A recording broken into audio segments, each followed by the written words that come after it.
like I usually say, if you like what you see, at your own risk, hit the comment section during and after streams. Be kind to the host and chat. Viewer discretion is advised. We're back at this Discovery Tour thing. As of today, they had that community stream where they did the Twitch drops. That was actually pretty cool. But the only thing is, you don't get the bow without using your Uplay points.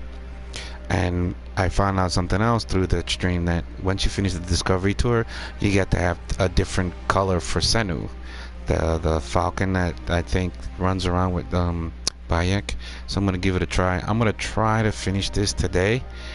If not, let's see how far I can get with the Discovery Tour. I want to finish it because then I'm gonna stream the Curse of the Pharaohs. I really want to get into that. That's really freaking me out, man. I like what they did with this game, and I like how far they've gone with it. So here we go.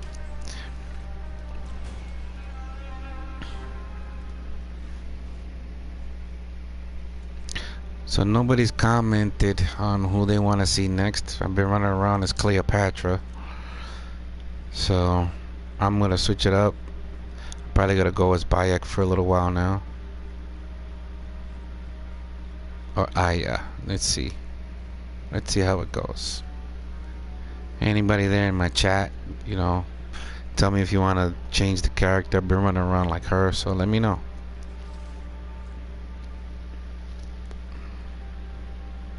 Takes a little bit to load in.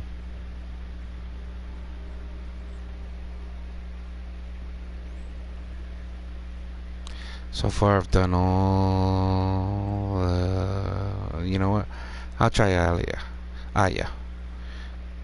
I've done everything in Alexandria. I still have daily life, Romans, pyramids, and Egypt. Can crack these out pretty easy. They're pretty quick. But to get the trophy, you need to do these, and to get Senu, you have to finish the whole thing. So let's see how far I get. Let's see where I left off. I'm Aya for a little while. Where we left off was the Giza Plateau. Might as well finish this side of the map. Yep, here we go. Let me get the Romans.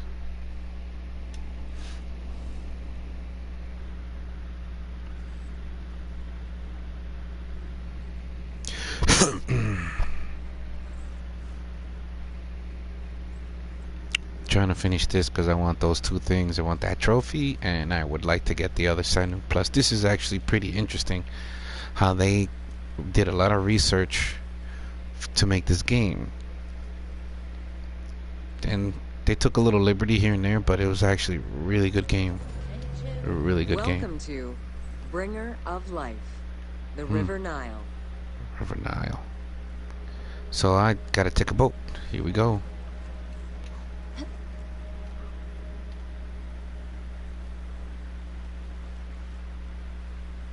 Narrator's gonna say something now. Here we go. Boom. The ancient Egyptians called the dark fertile soil of the Nile the Black Lands, and the surrounding desert was referred to as the Red Lands. The dramatic difference of productive land opposed to barren desert had a deep influence on cultural ideology, mythology, and religion.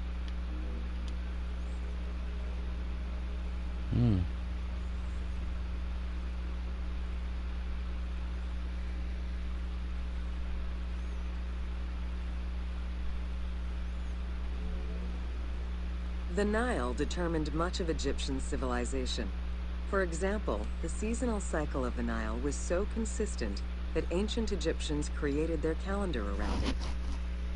The flood season, or Akhet, was when the departing floodwaters left arable soil for crops. It was followed by the growing and harvesting seasons, known as Heret and Shemu.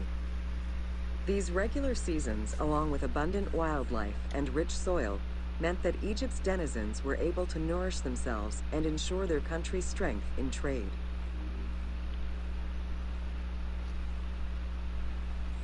Pretty cool.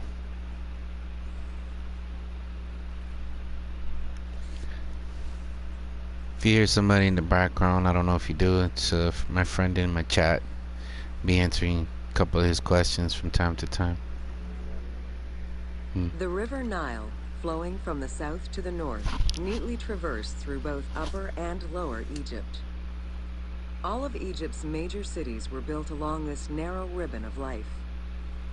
Protected by mountain ranges and deserts which acted as natural barriers to enemies, and sustained by the Nile's plants and wildlife, Egyptian civilization enjoyed economic and cultural prosperity for over 4,000 years.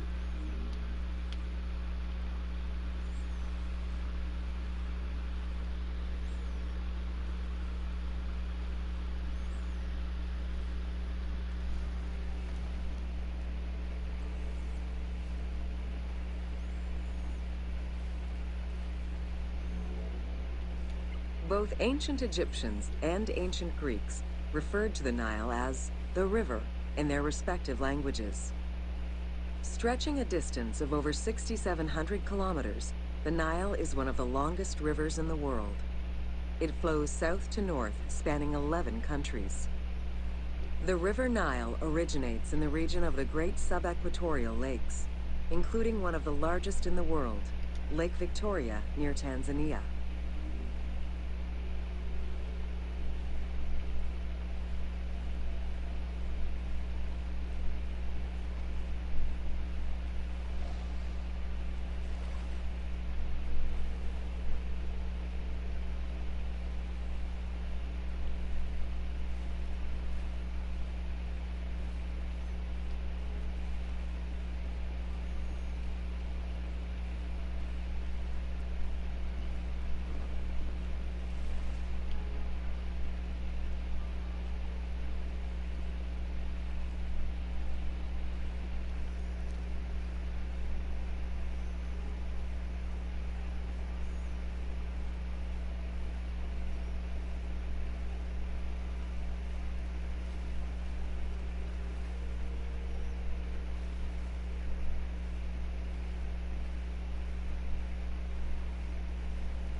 It's a pretty long journey for this one.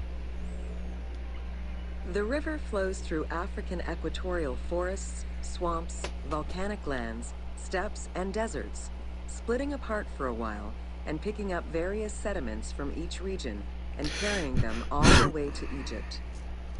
Its main artery, known as the White Nile, rejoins with the Blue Nile in Khartoum. This is where it weaves through rich deposits of silt and nutrients, carrying them along in its wake.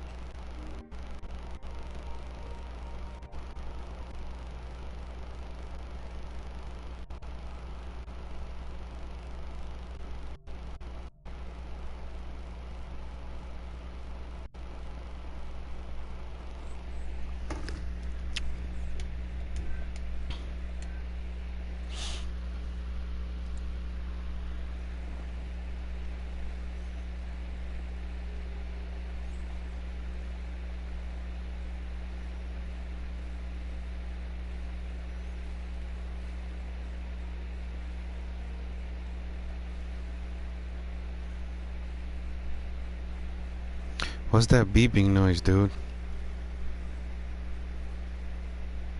I thought it was an actual alarm, but they didn't have a battery in it.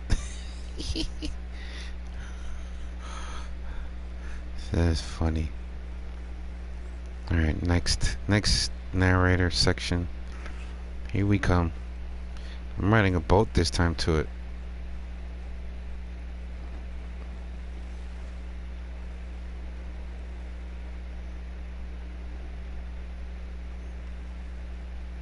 Not very good at... See, because I'm used to riding it with Bayek, running on this boat like crazy. The Nile crosses 6 cataracts from the south to the north, creating natural obstacles between the various sections of the river. The cataracts are long zones. Thanks for the like. I appreciate it very much. Where the bubbling and rapidly swirling waters advance tumultuously amid enormous heaps of rocks and benches of hard stone.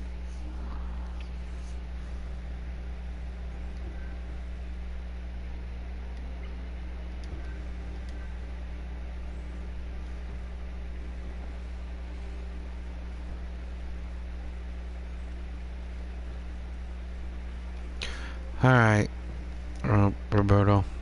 I'll check you out later, man. Sorry, I just had started doing this. Alright, tomorrow I'll definitely be on. See how far I get with everything. I'll see you later. You too.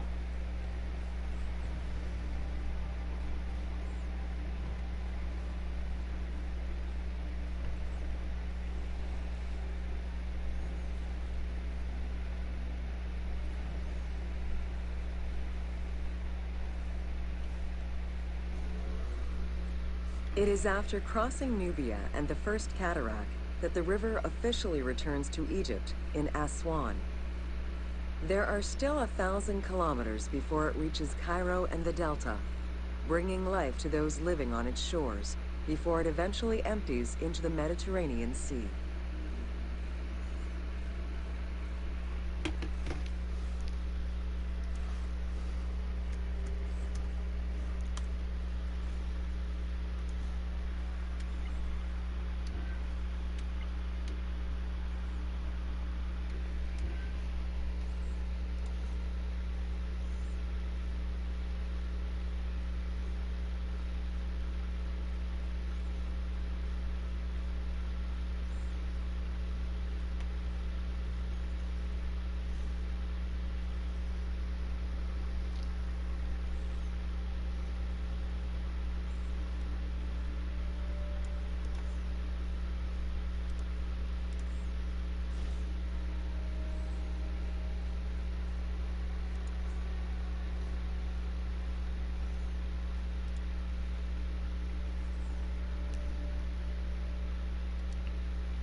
This is a long journey. Sorry, folks.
Ancient Egyptian irrigation and water use was centered around the Nile.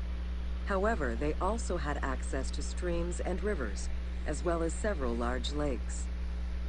The delta, situated at the north end of the Nile, also known as Lower Egypt, is a large irrigated area where the river splits into several tributaries.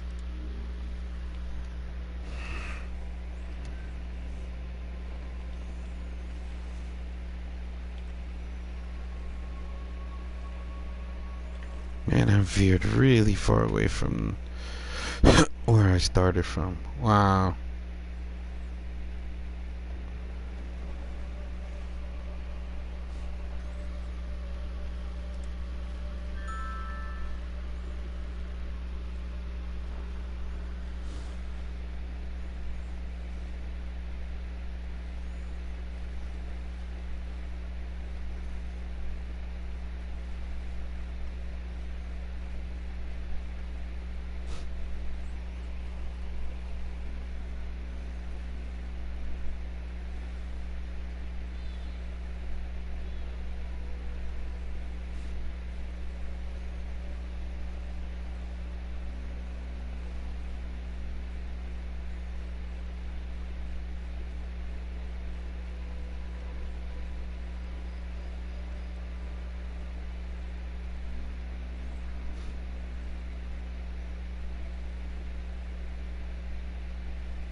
The delta had several major brackish coastal lakes, bodies of water separated from the sea by thin strips of land.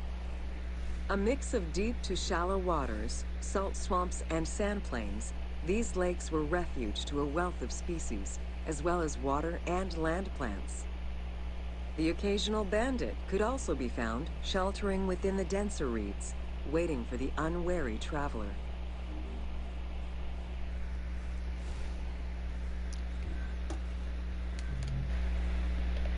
Oh, sorry.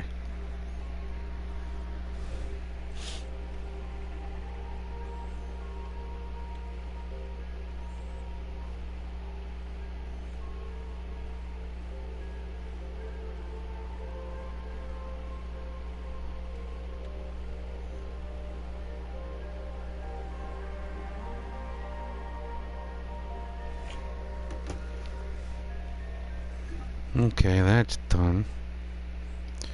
Next on the list. Surprise, surprise. Need to go down this whole list of tours.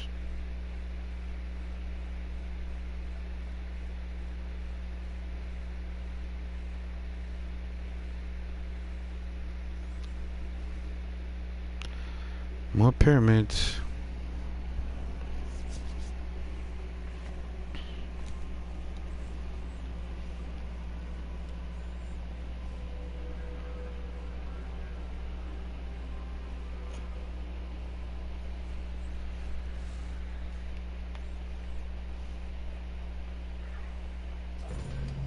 Welcome to Inside Djoser's Step Pyramid.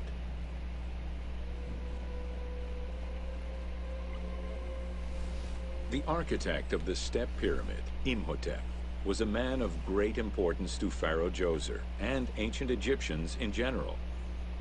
The base of a statue of Djoser, discovered in 1926, celebrates Imhotep as a carpenter, sculptor, stonemaker, and chief of the seers. Little is known of Imhotep's day-to-day life. While he is credited for writing medical texts, it is for his role of architect that he is most famously known.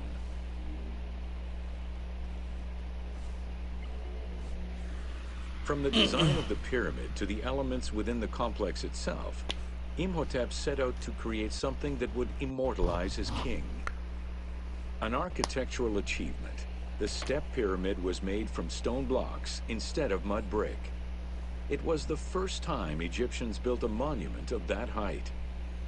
Imhotep explicitly intended for the stone to reflect natural materials. The funerary complex of Djoser remained famous throughout the centuries and millennia, and its great architect, Imhotep, was deified by ancient Egyptians during the late period.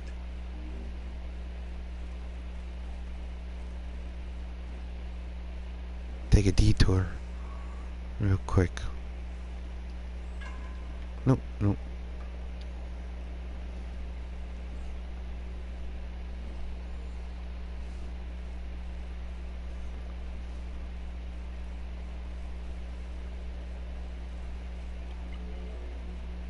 In addition to the central subterranean palace built for Djoser, 11 wells were dug. Each went to a depth of 33 meters and connected with a horizontal gallery extending for about 20 meters. The first 5 galleries were intended for members of the royal family.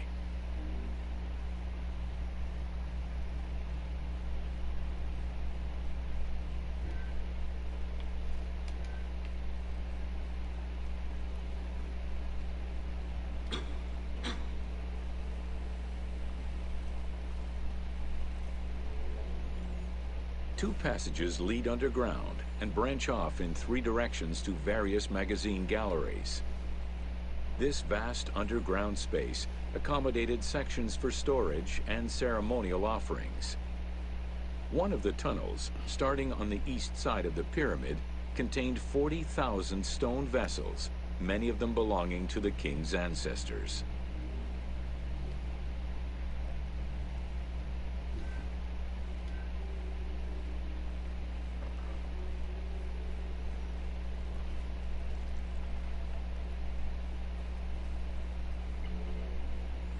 The burial chamber of Djoser is located at the bottom of a 28-meter deep central shaft. According to Egyptologist Jean-Philippe Lauer, the chamber was originally made from polished blocks of limestone, while its ceiling was decorated in 5-pointed stars. At some point, however, the limestone blocks were replaced entirely by pink granite blocks, leaving behind only fragments of limestone blocks decorated with stars.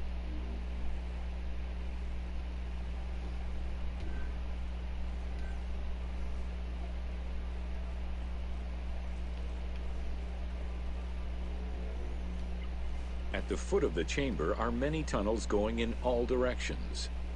This maze of tunnels, galleries, and chambers stretches over 5 kilometers. There are a number of dead ends and false doors. They may have been intended for the afterlife, rather than to fool thieves. Unlike the Great Pyramid of Giza, or Menkaure, the Pyramid of Djoser does not have any extra openings dug out by thieves. There was no need for them. Because of the easy access into the tunnels and along the corridors, thieves had little trouble clearing out the temples once inside. It is unknown when the mummy of Djoser was stolen. All that remained was a left foot, found by French Egyptologist Jean-Philippe Lauer in 1934. This architect, who devoted his whole life to meticulously exploring the complex, believed it belonged to Djoser.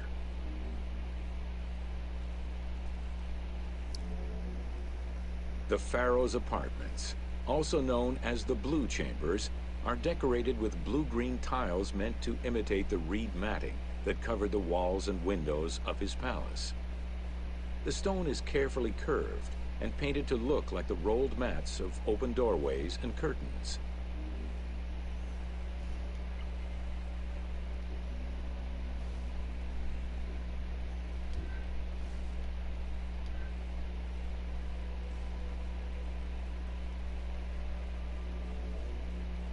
There are 2 long rooms running side by side along a north-south axis. The south room has false doors separated by stone panels, while the north room is a corridor which allows access to side chambers. Nearby chambers originally housed the pharaoh's treasures.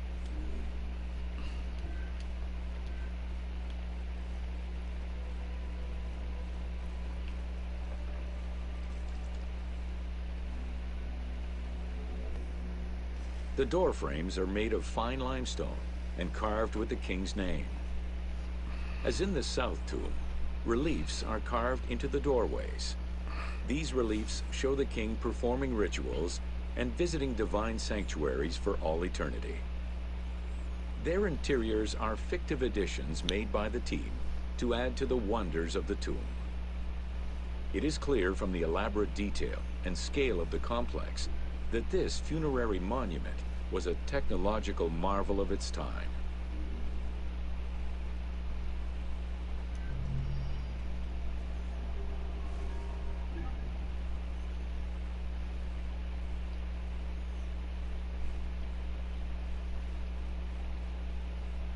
Hmm.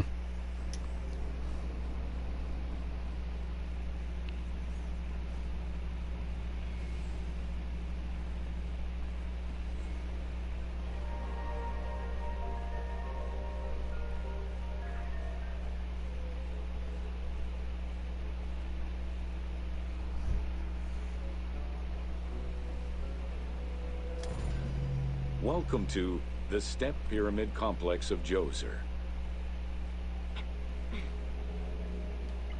The Step Pyramid is at the center of an enclosed complex, comprised of temples, models of palaces, and artificial constructions, all built for the afterlife of Pharaoh Djoser. The funeral complex itself covers 15 hectares and is located on the highest point of the Saqqara Plateau. It's clear from the elaborate detail and scale of the complex that this was a technological marvel of its time. The only fragment of information regarding the design plans of the complex was discovered on a section of stone containing an architectural sketch of a vault.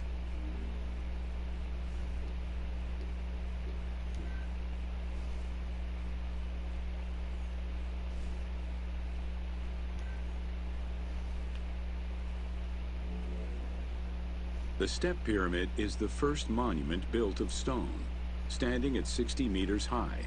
It was the tallest of its time. Built 4,700 years ago, it was originally intended as a mastaba, which was a flat-roofed rectangular tomb. Its famous architect, Imhotep, may have felt this was too humble for the great Pharaoh Djoser and began to add the steps.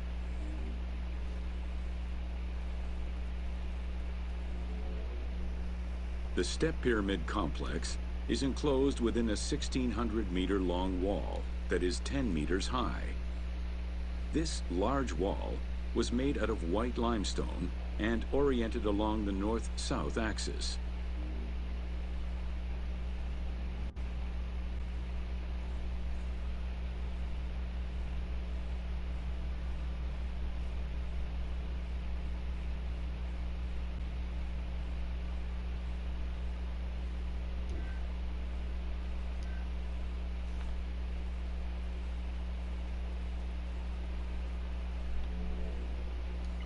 While there are 14 doors, only its eastern door was intended to accommodate the living. The remaining false doors were built as portals for the king's ka to pass through. Along with false doorways, the walls were designed with bastions and steeples resembling a defensive wall. The positioning of these design elements suggests that they were related to the Hebsed festival.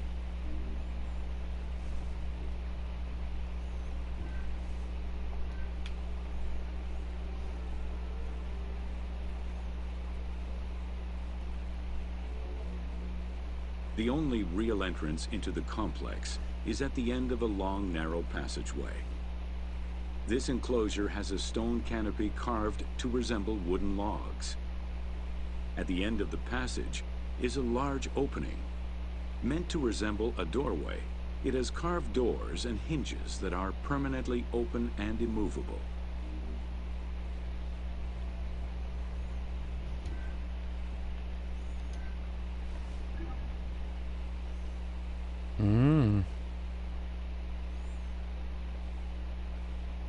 Only went in here briefly. I didn't know all this. Wow, surprising.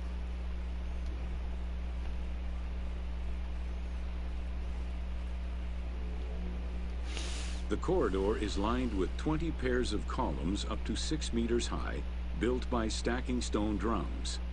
The completed facade was made to resemble reed stock bundles. Traces of red paint were found on the columns, along with black paint on the support walls. This would have had the effect of blending the walls into the shadows to give the red columns the illusion of standing on their own.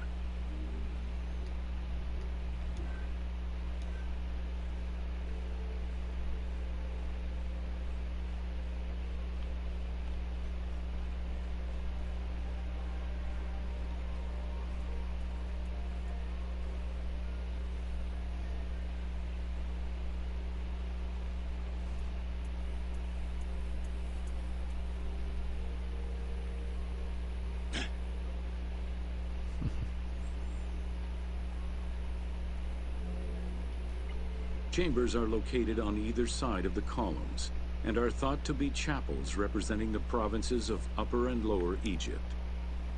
According to some Egyptologists, the arrangement of the rooms may be symbolic of jurisdiction and judgment.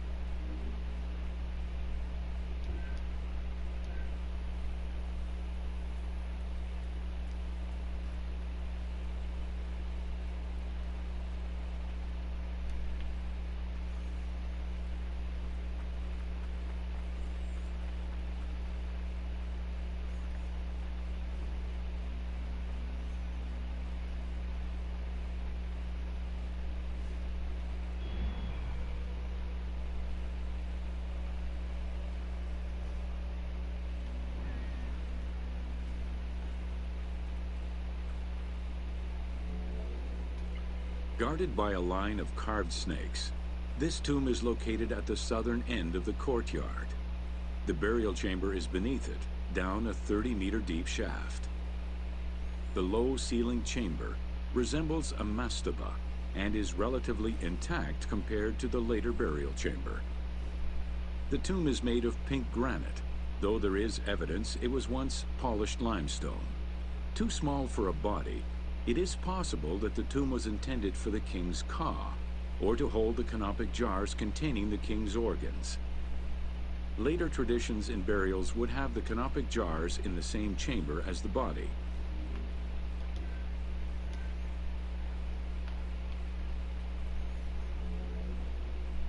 A polished limestone staircase leads west from the tomb to underground apartments.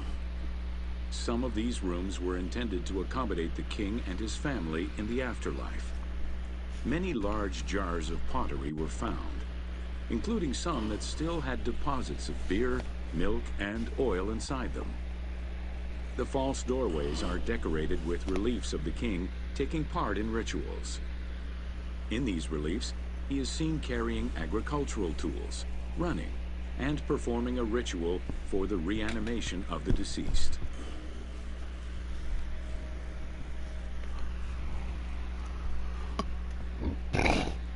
Excuse me. The architect Imhotep chose stone as a building material in order for the complex to last. Following the completion of the initial mastaba, Imhotep devised a burial of more ambitious dimensions. He set about stacking mastabas on top of each other. Evidence shows that the pyramid was enlarged twice by additional cuts into the steps, eventually reaching 62 meters in height and 121 meters by 109 meters at its base. A staircase allowing the pharaoh to enter the divine world was represented by a tiered pyramid, oblong in shape, completely enveloping the original mastaba.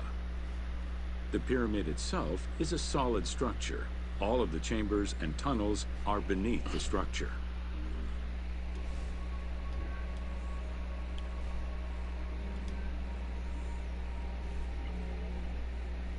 Pharaoh Djoser the Sacred was the founder of the Third Dynasty. He ruled for 19 years. During his reign, he was known as Horus Nedjeraket, divine of the body. He was given the name Djoser several centuries after his death as a sign of respect, and he is regarded as one of the greatest pharaohs of Egypt. An apocrypha was drafted in his name during the Ptolemaic period, 2,500 years after his death.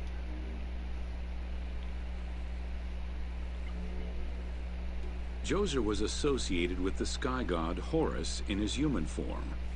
A plinth near the step pyramid is inscribed with his name and associated with Horus. He was the first to reside in Memphis, making it the central hub of government for the region. Djoser was known to have built many temples and monuments before the complex at Saqqara. The funerary complex was the first of its kind and would mark Djoser's greatest architectural achievement.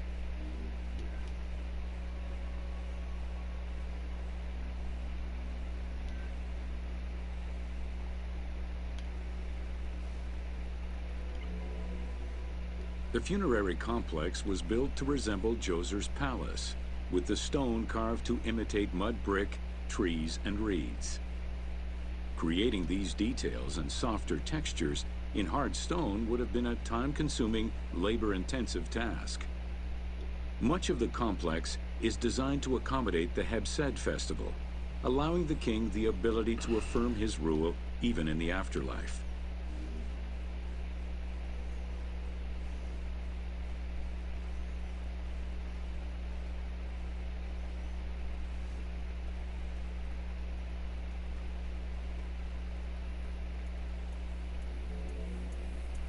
In the corner is a temple referred to as T. This temple is among the most mysterious structures in the complex. Its outer facade is plain, while inside it is decorated with intricate jed pillars and carvings. It's possible that this place was intended to be where the Ka of the king materialized, symbolically visiting the platform of the Hebsed courtyard from the afterlife.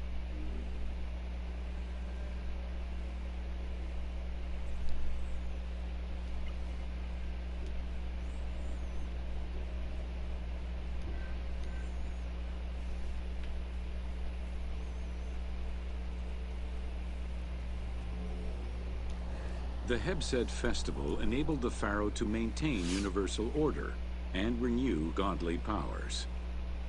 Through a series of trials and religious rites, such as dance, offerings, and visiting the sanctuaries of various deities, the ruler's vital force and divine nature was confirmed. The celebration was meant to represent the ruler's jubilee and would take place every 30 years, though the deadline was not always followed. The earliest known ritual dates from the First Dynasty. Within the complex of Djoser, southeast of the pyramid, is a dedicated space for this essential ritual to be performed by the king even in the afterlife. The Hebsed courtyard is lined with false chapels and equipped with a platform featuring 2 staircases meant to represent Upper and Lower Egypt.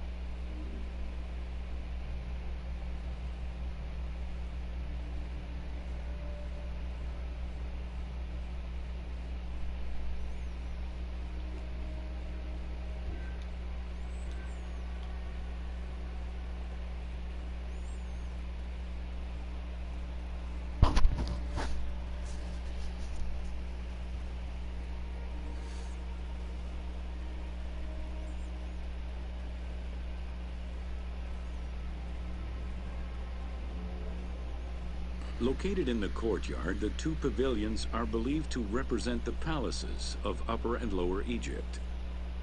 Rectangular in shape, the 2 replica structures face one another. Their facade is similar to the chapels of the Hebsed ceremony, with column crowns carved to look like falling leaves. Because Queen Hetep-Hernepti and Princess Inetkas's names were discovered on a stela near the pavilions, it is thought that these funerary chapels were intended for them.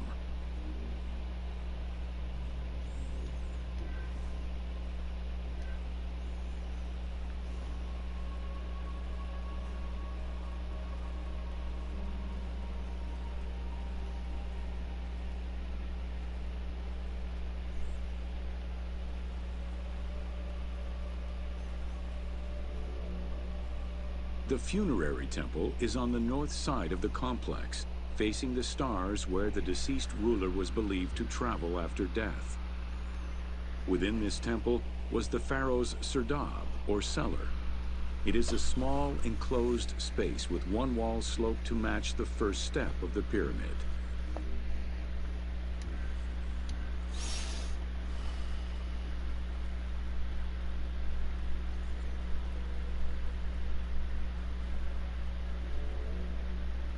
The north wall has 2 observation holes.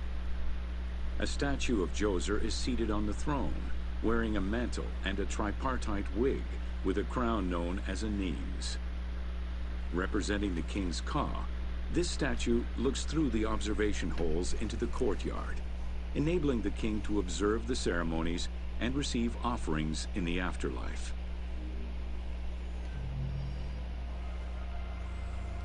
Well, that was one of the major tours done. Well, that was a lot. see, what do I got around here? Nothing much. Pretty much all that is done.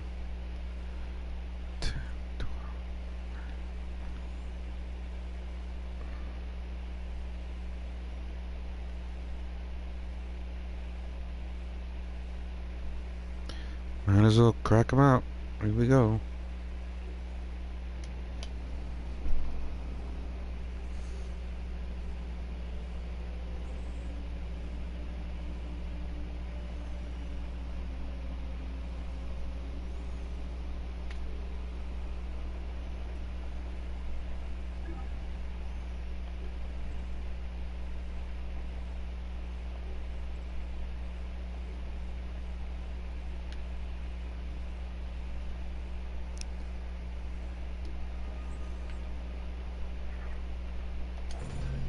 Welcome to natron.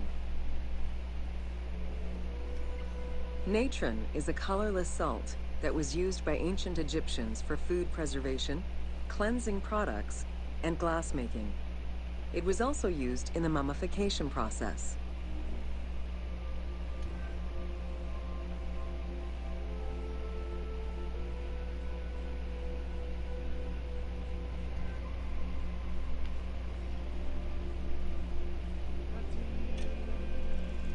During the ceremonial embalmment ritual, the priests packed the body in natron in order to remove all of the moisture. Once the body was thoroughly desiccated, they could begin the wrapping.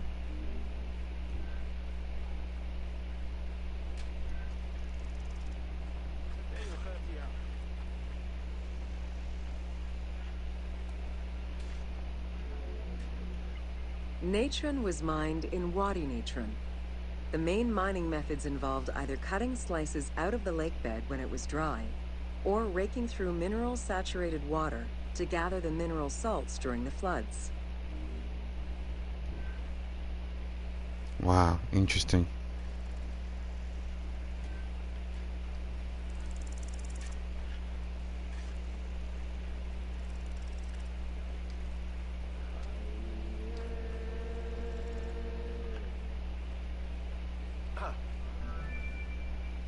Both techniques are still used today and inspired the team in their recreation of the mines located in the mountains northwest of Memphis.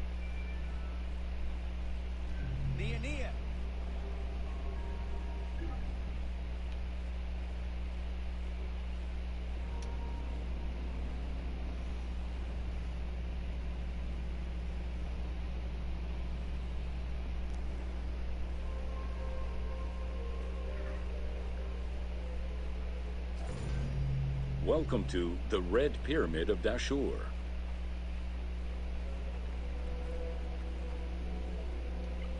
The Red Pyramid was built 2 kilometers to the north of the Bent Pyramid. It was so named due to the reddish limestone used in its construction. The Red Pyramid reached a height of 105 meters. While the ground level of the Red Pyramid is lower than that of the Bent Pyramid, its height is virtually the same. The task of making the pyramid a geometrical, true flat-face pyramid brought about yet another new design concept: the use of casing blocks.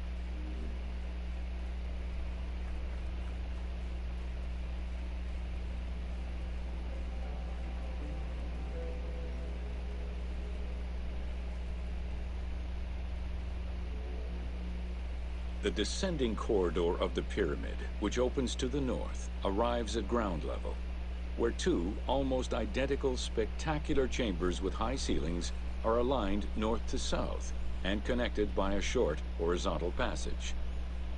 In the south wall of the second chamber, accessed by a staircase, another corridor leads to the final chamber, which is built within the masonry of the pyramid itself and aligned east to west.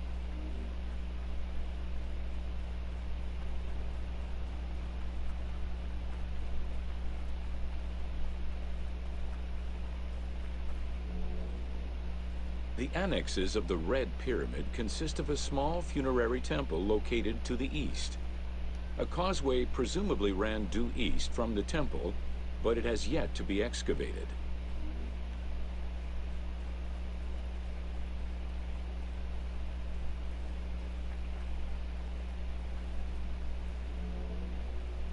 The Red Pyramid was structurally sound, and once finished, marked a remarkable design milestone. Finally successful in his attempts to build himself a suitable funerary monument, Sneferu knew his future beyond death was assured.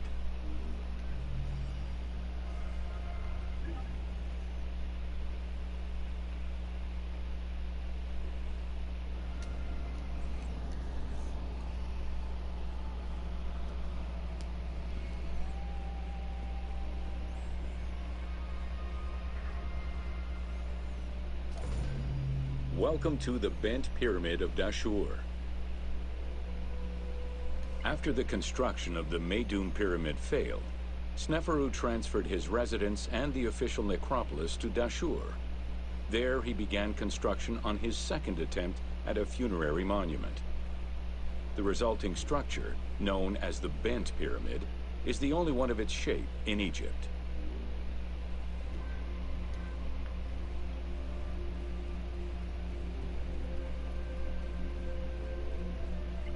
Though the pyramid also proved unstable and was abandoned, it marked a technical and architectural breakthrough.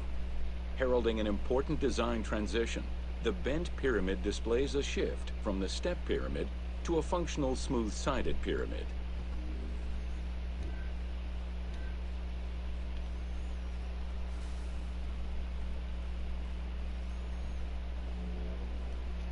The Bent Pyramid was unique in having two separate entrances, one on the northern face and another on the western face. The chamber of this pyramid was too small for a human burial. It was probably meant for the burial of a statue designated to house the Ka, the vital spirit of the deceased king.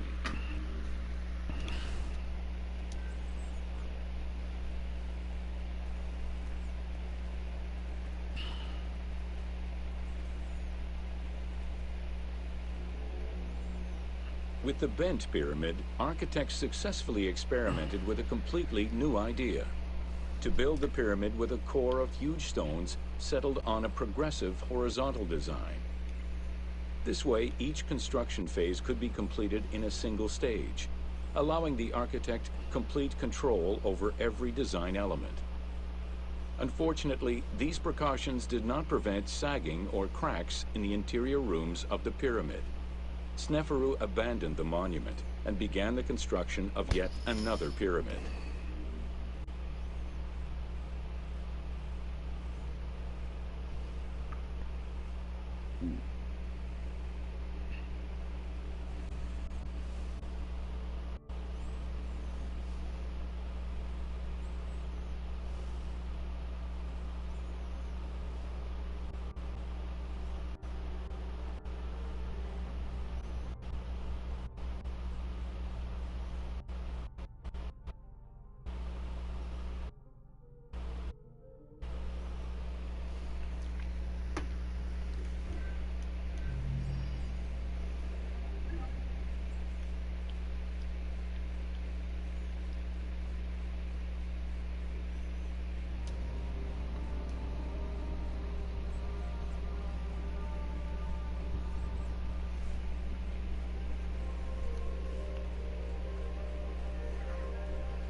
Welcome to Sneferu's first pyramid.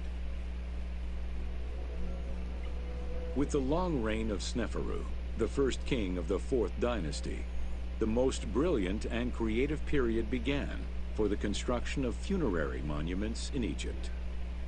Funerary monument design moved from the step pyramid to the smooth-faced pyramid, testament to the evolution of the practices of construction. The first attempt at this design was the Pyramid of Meidum.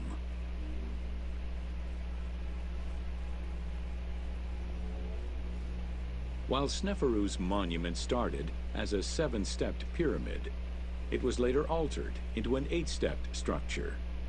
The final phase of construction saw the steps filled out and an outer casing applied to achieve a smooth surface.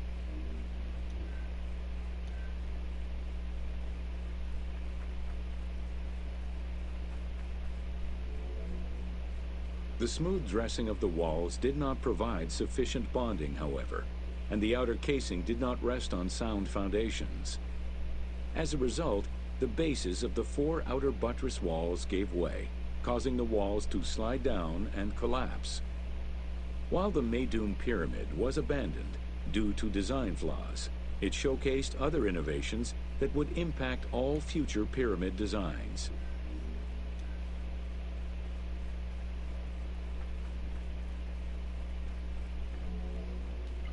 As well as the smooth sides, it was the first time a ceremonial pavement was built, leading from the valley to the temple of the pyramid. Another innovation was that of the funerary chamber, which was no longer at the bottom of a well, but rather above ground level.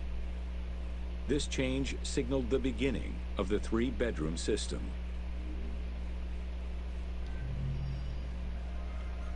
I didn't know any of this. Very interesting.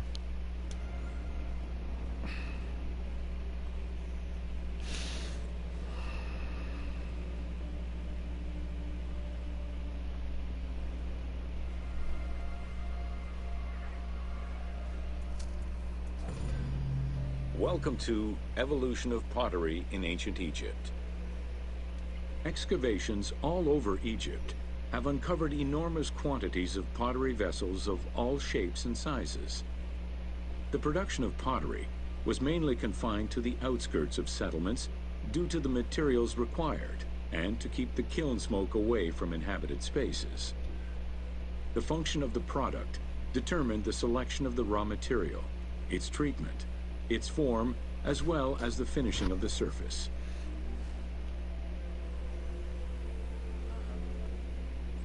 Pottery was essential to ancient Egyptians' daily lives.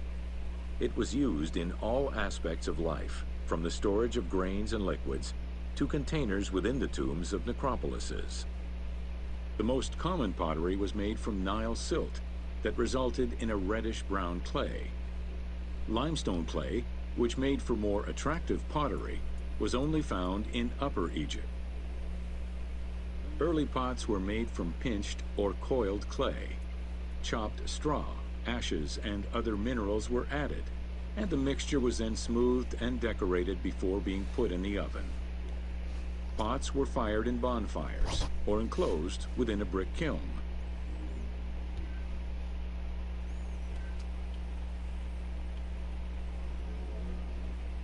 The potter's wheel was utilized during the Old Kingdom. Pottery became smoother and more polished, similar to river stones. It was decorated primarily in red pigment, with the black color achieved by exposing it to smoke. Pottery workshops were attached to palaces or temples, and around the late period, specialized workshops began to appear.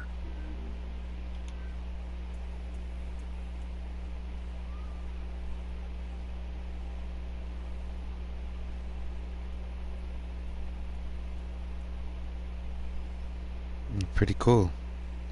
They let you sit here.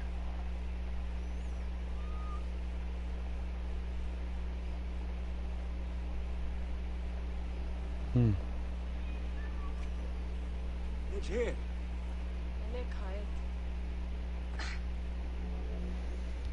Quartzite particles, which created the rich blue or green glazing, became common during the New Kingdom.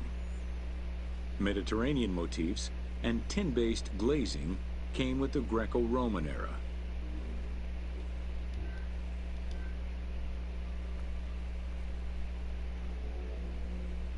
Potsherds could be found anywhere and were the most common canvas for writing or drawing, in comparison to the more expensive papyrus sheets. Named after their Greek description, ostraca contained daily life records, letters, or could be drawn upon.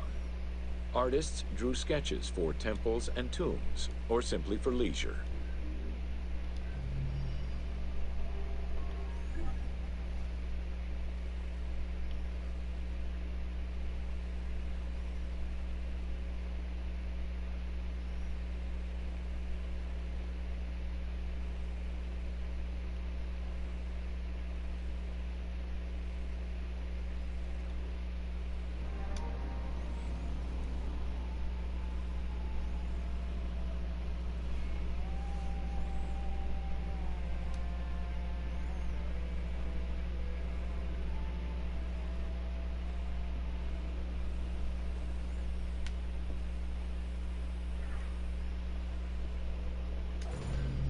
Welcome to Workers and Transport. Whether workers were employed for the pyramid construction or at the quarries, the government supplied food and housing.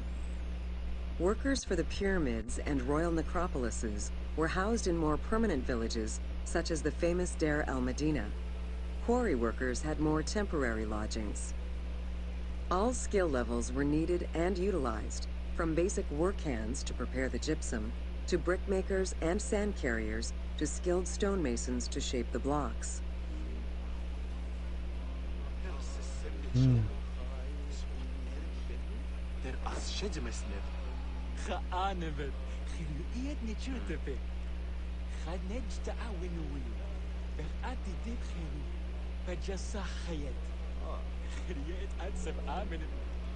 Skilled architects and engineers were employed year-round, while support labor were often farmers who worked on the quarries or construction during the Nile's flood season.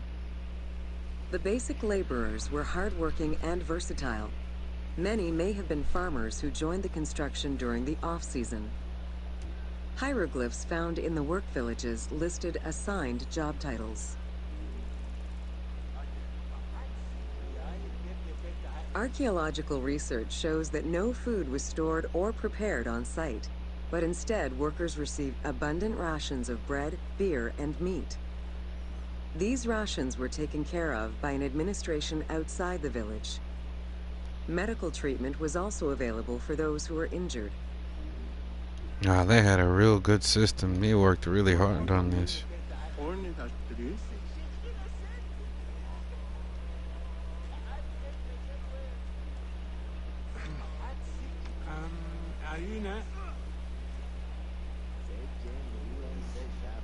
While some quarries were close to the Nile, others were located across the desert and required long expeditions. These expeditions were sanctioned by the state.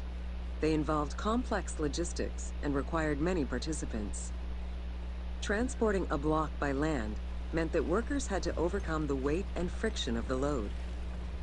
To solve this, they first dug a track in the ground. This path was sometimes reinforced with rails upon which a sled, used to ferry the blocks, would be pulled.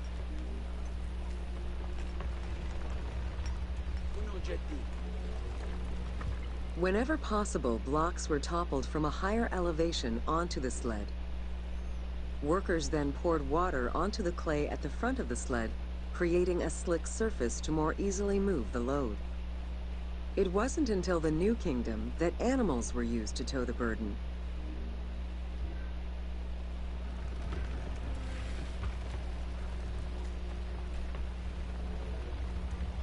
During flood season, the Nile was at its largest and deepest, which allowed the transportation of the heaviest and biggest loads. Quarries close to the river had troughs dug out to deliver the stones to the shoreline. Harbors and wharfs situated at the river's edge allowed the transfer of materials and supplies. Harbor warehouses accommodated additional stocks of stone so that they were available for the winter sailing season.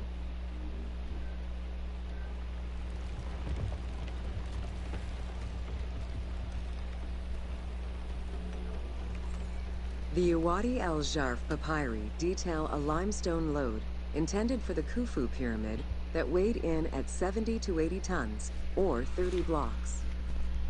One papyrus is a fragment from a foreman's notes, taken while working on the Great Pyramid. It details the transportation of limestone blocks from the Tura quarries to the construction site of the pyramid. The other papyri are shipping logs containing archives of the sailors assigned to sail the Red Sea and the Nile. Stone cargo generally weighed 15 tons per boat, amounting to roughly 6 or 7 blocks per trip. For heavier loads such as obelisks, monolithic pillars, or gigantic statues, larger boats were used. These transports are the ones typically showcased on temple walls.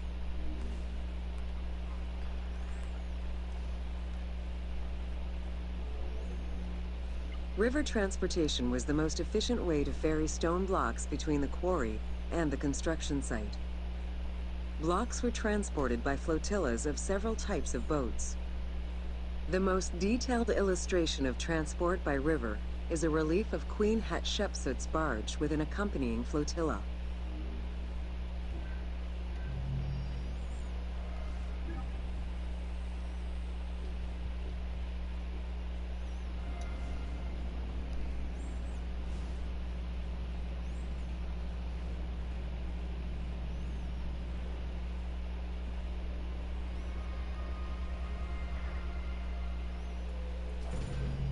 Welcome to Building Ancient Egypt. Constructed with bricks made of mud, most ancient Egyptian buildings were not permanent. Only religious temples and funerary monuments were meant to stand the ravages of time.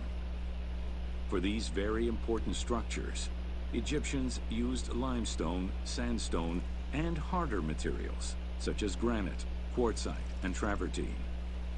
These heavy stone blocks were so prized that they were often transported from quarries located hundreds of kilometers away. Limestone was common and easy to extract from quarries on the east bank of the Nile. This particular limestone had marine fossils in it, however, preventing it from being easily decorated and polished. Used as the main building material, the structure would then be finished with a finer limestone that was polished smooth and decorated as needed. Limestone was used for the building of the first pyramids and for most of the religious buildings of the Old and Middle Kingdoms.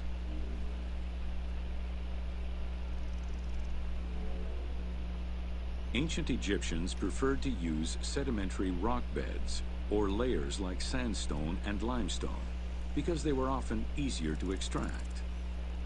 The common method used to extract stone was the open pit quarry. Stonecutters would find quality stone, shape, and dig it out on site. Open pit quarries enabled many workers to work simultaneously on many blocks, which allowed for better productivity.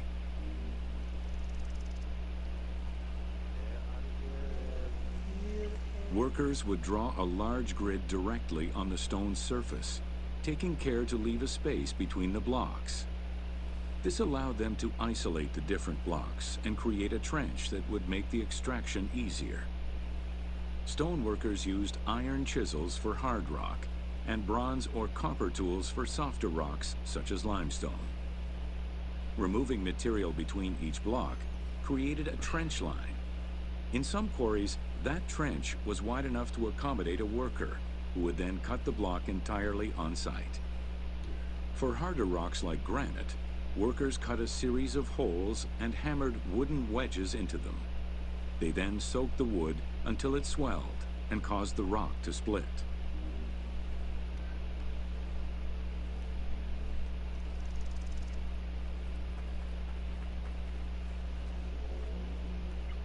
The gallery extraction technique was used when the desired rock was buried under layers of rubble. This method was often necessary in order to find the whiter and finer limestone required for a smoother finish. The first step was for the stoneworkers to create an access pit that would allow them to reach the desired wall of stone. Once a wall of quality stone was exposed, workers could then cut out smaller blocks. This pit required a descending platform. Designed like a stairway, it allowed them to free multiple galleries of blocks.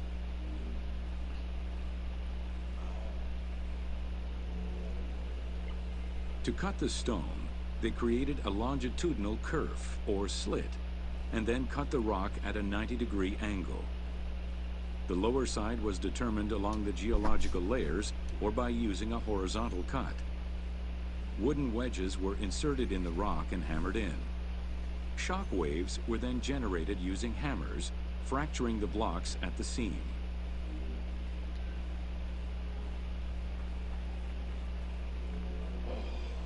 To maintain the stability of these mining pits over the course of quarrying, workers would leave support sections of unexcavated rock.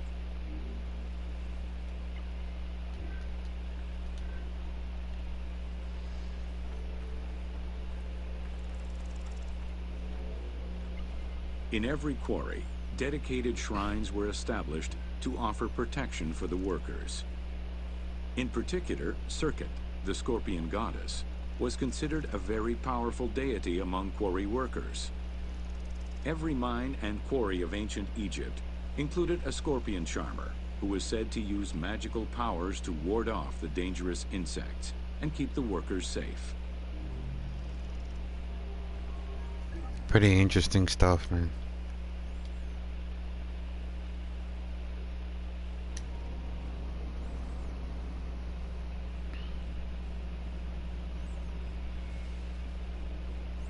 I don't have much of this left to do I? Except for the daily life. I'm pretty much done with the pyramids. This is the last one. Welcome to Pyramids of the Middle Kingdom.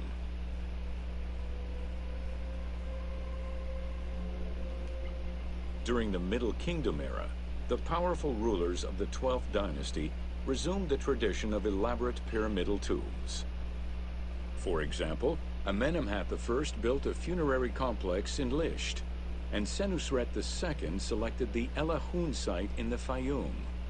Amenemhat II and Sesostris III, however, cast their favor towards Dashur. Amenemhat III built a pyramid there as well before moving to Hawara in the Fayum.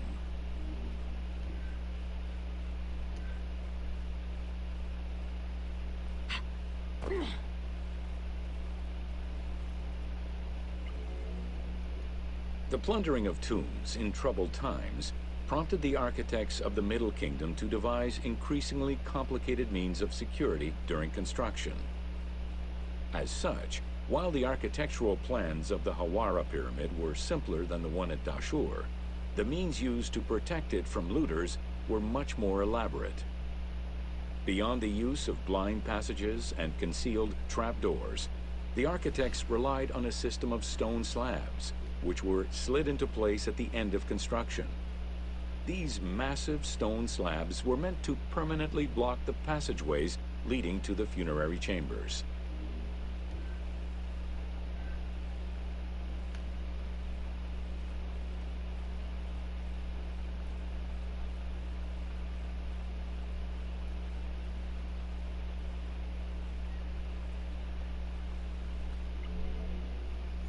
The kings of the 13th dynasty began building their pyramids at Mazguna, south of Dashur, then moved on to Fayum and Abydos.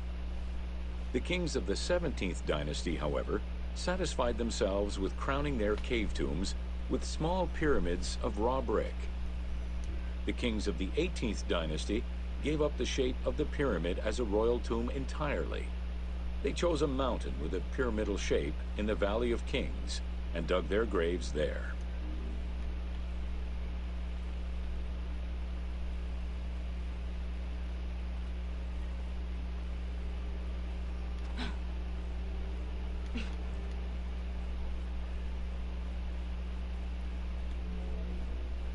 It was not until the Nubian pharaohs of the 25th dynasty that kings were once again buried under pyramidal tombs. In fact, today, the area of ancient Nubia, modern Sudan, contains a record number of 220 known pyramids to Egypt's 138. Despite their slow decline in use and quality, pyramids continued to fascinate all and sundry up to the Roman era. They remain to this day a symbol of the religious dedication of the pharaohs and the grandeur of ancient Egypt.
Welcome to Domesticated Animals of Ancient Egypt.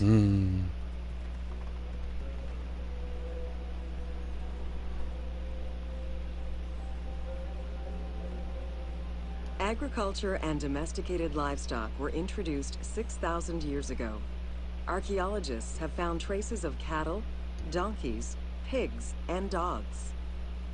Dromedary are thought to have been introduced during the Persian invasion.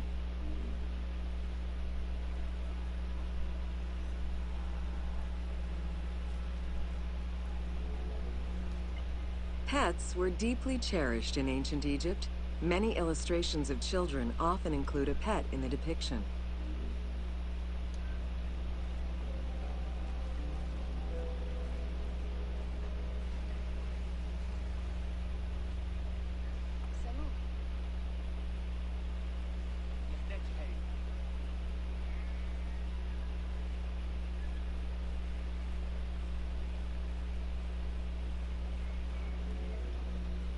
One of ancient Egypt's most iconic animals, the cat, wasn't adopted into their daily life until the Middle Kingdom.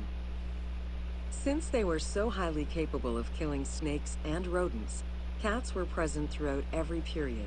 However, they only became pets sometime during the Middle Kingdom. Prince Thutmose, son of Amenhotep III, had his cat Tamu laid to rest in its own sarcophagi.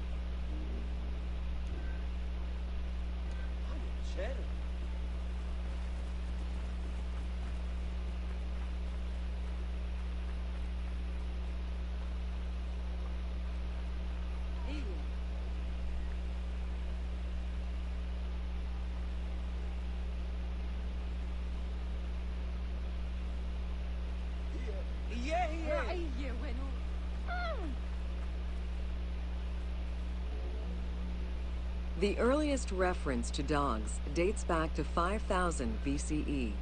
They were popular pets, as they helped hunters and protected herds. They were closely linked to Anubis, the jackal-headed god. Baboons, monkeys, and even falcons were tamed as pets. Each was mummified and buried with as much ceremony as any family member. Wow.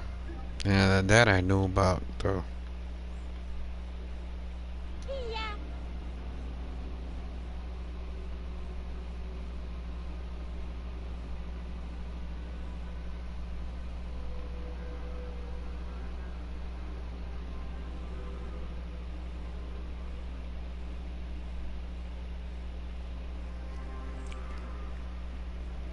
This time I'm gonna switch characters straight to Bayek.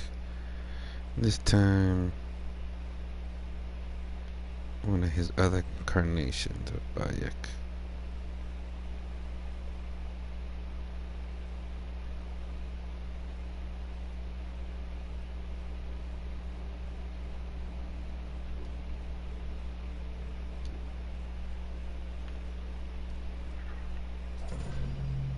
Welcome to Rediscovering Egypt.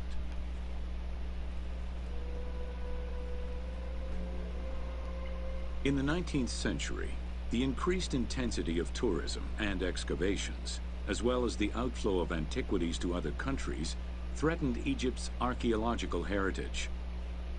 Egyptians took part in this destruction by ransacking sites for artifacts to sell, quarrying stones from ancient monuments, and removing sebak, ancient mud bricks, to reuse for their own purposes.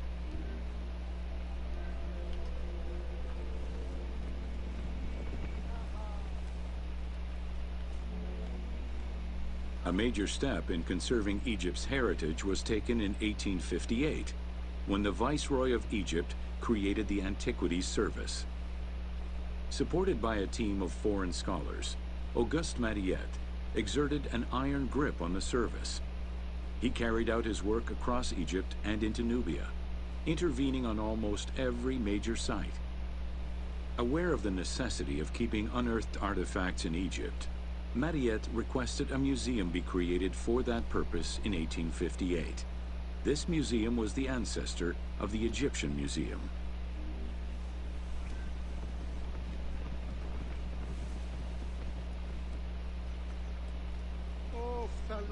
chaos74x's.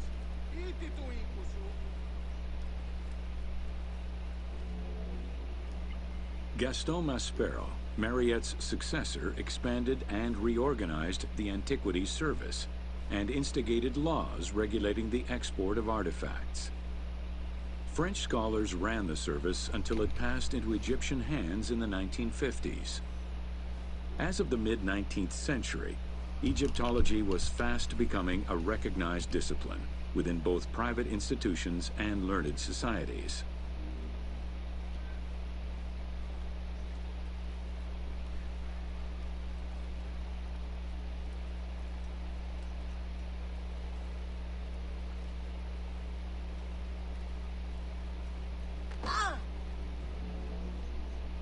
A French architect, archaeologist, and former researcher, Jean-Claude Golvin, now specializes in the artistic reconstruction of ancient cities and monuments. To date, he has created more than 800 drawings, which include 3 volumes focusing on the reconstitution of ancient Egypt. His work is exquisitely detailed and can be found in books and museums around the world.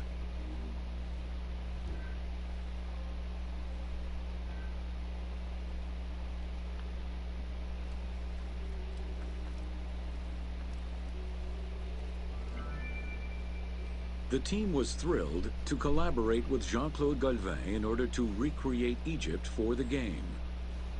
In the 19 exclusive watercolors he created for the team, Golvin used scientific data as the base, and then extrapolated to provide a full interpretation of various locations and monuments in ancient Egypt. Wow.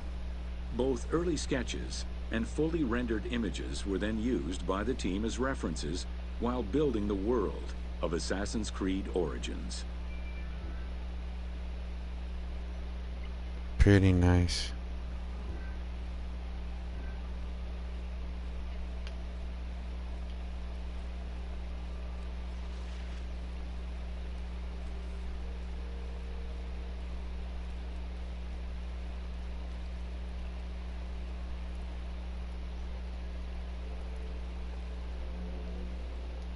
Although ancient Egypt's rich religious culture and its mortuary monuments continue to be investigated, the modern discipline of Egyptology has shifted focus.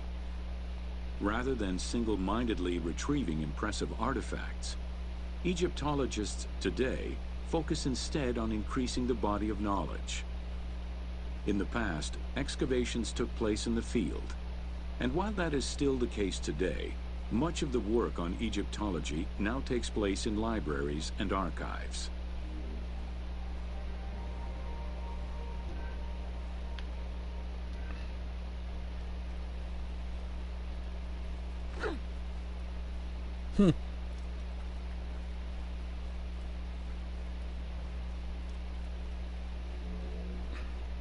Today, archaeology in Egypt relies on an interdisciplinary approach, where traditional Egyptologists are helped by a wide spectrum of scientists from other disciplines and new, non-invasive techniques.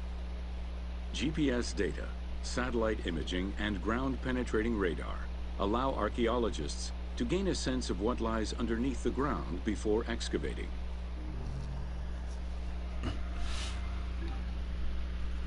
Pretty interesting.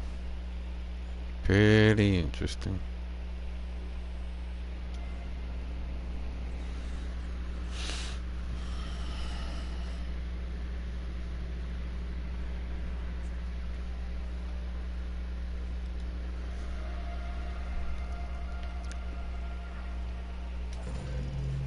Welcome to the Fayoum.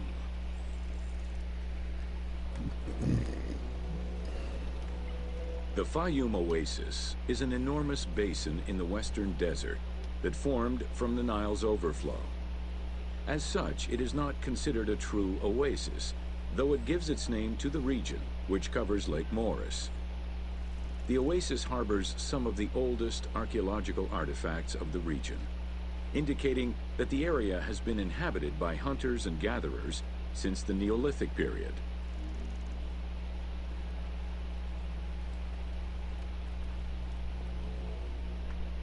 The Fayoum Oasis drains into Lake Moeris, which was a large freshwater lake, but at some time became a saltwater lake. In the 12th dynasty, ancient Egyptians redirected the water flow with a dam and dug a supply canal using the lake as their reservoir. Irrigation enabled them to continue growing crops of figs, grapes, and olives year-round.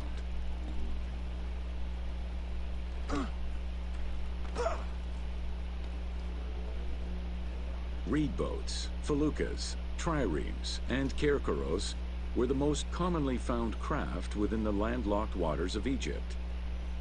They were used for various purposes, ranging from daily fishing, trade, warfare, and travel, to the ferrying of massive stone blocks used to build the great monuments of Egypt.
The most impressive pyramids of ancient Egypt date from the Old Kingdom and can be found on the sites of Giza, Saqqara, and Dashur.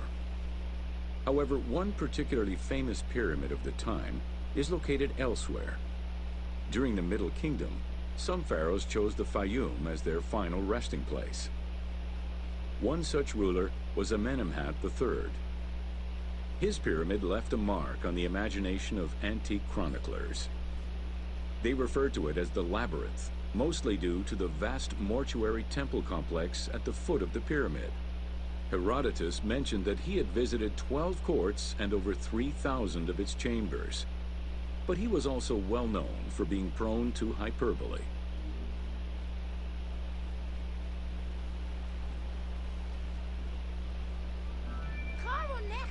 Amenemhat's pyramid was built with a brick core and covered with stone slabs, designed to be impenetrable.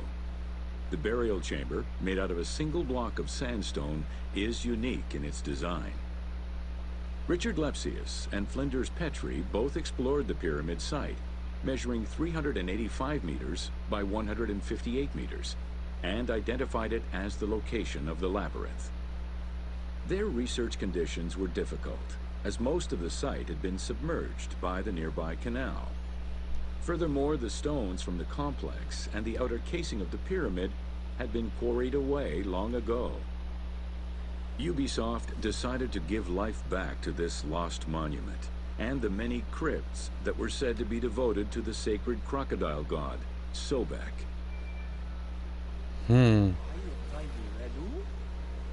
Get out of my way, You silly boatman. That is interesting.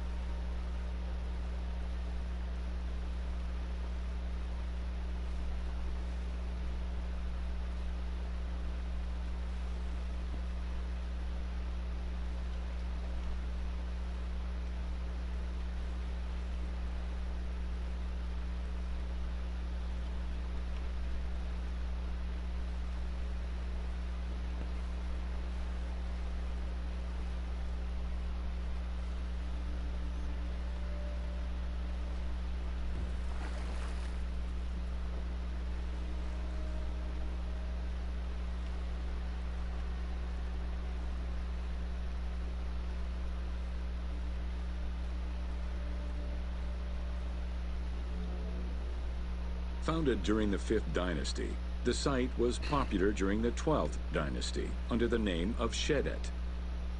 During the Ptolemaic era, the metropolis was named Crocodilopolis by the Greeks, in honor of the crocodile god Sobek. During the Greco-Roman era, the Clearchs, soldiers of the Ptolemies, settled there after their military service and expanded the irrigation systems. Irrigation and water distribution tripled the arable land and turned the city into a lush and rich area. 27,000 inhabitants lived in its precinct at its height. The city's location was strategic in controlling the many small waterways connecting to the main canal, and thus the Nile.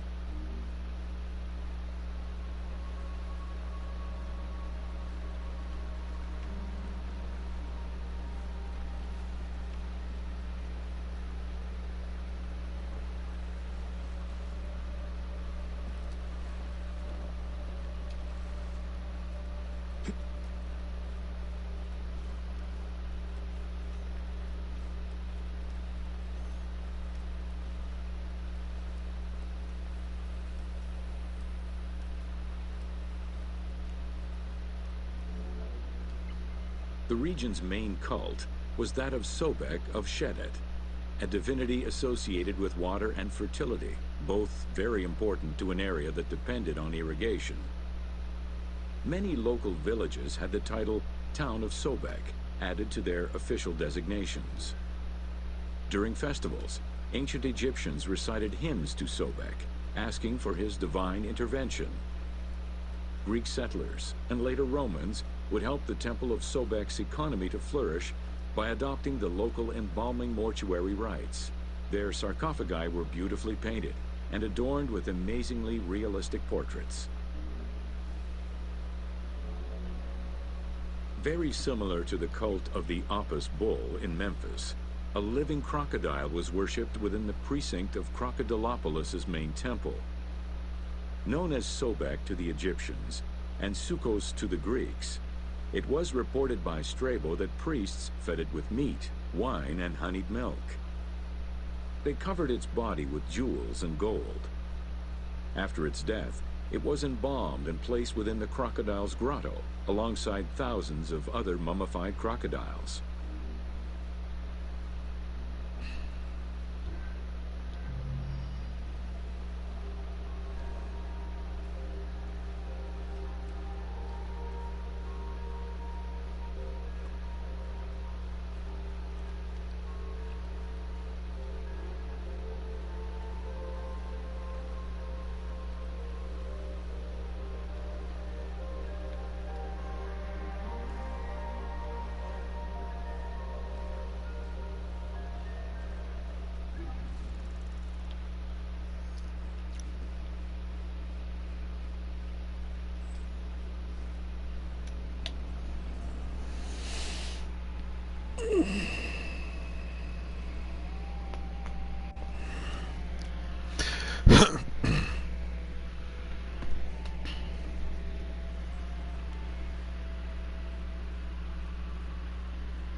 Welcome to Oil in Ancient Egypt.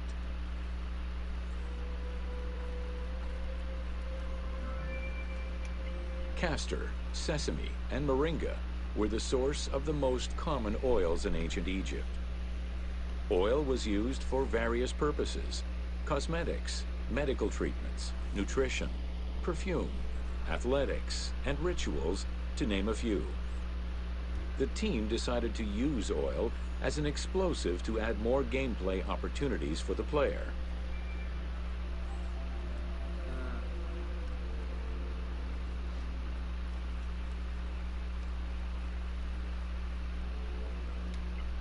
Ancient Egyptians originally used castor oil in wick lamps, but also for cosmetics, such as facial and hair treatments. There is mention in some papyrus of castor oil being prescribed to treat constipation and help pregnant women. Castor beans were found in ancient Egyptian tombs as early as 4000 BCE. Castor oil was made by pressing the beans from the plant of the same name.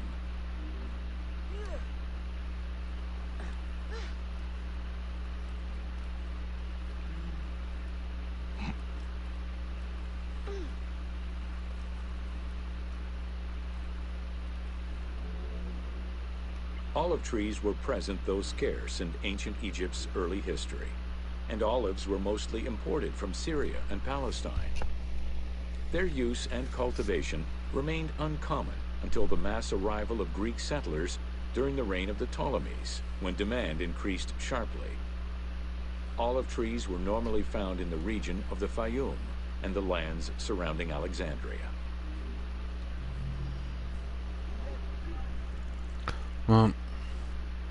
That completes all of the east side of Egypt, except for these three here and whatever's left there.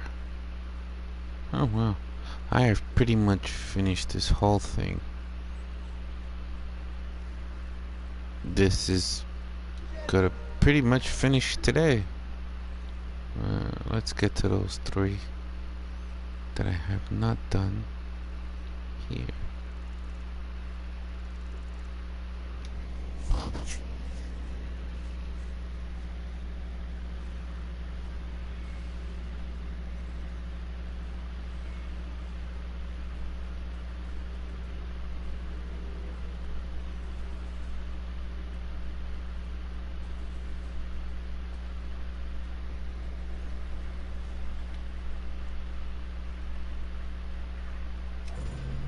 Welcome to The Importance of Mummies. The first hieroglyph for embalmer appeared in pyramid texts of the Old Kingdom. It is likely that embalming was a trade that progressed alongside the evolution of ancient Egyptian funeral practices. While we still know nothing of how embalming came to be a profession, we do know that embalmers had a hierarchy, and that each embalmer specialized in a specific phase of the mummification process.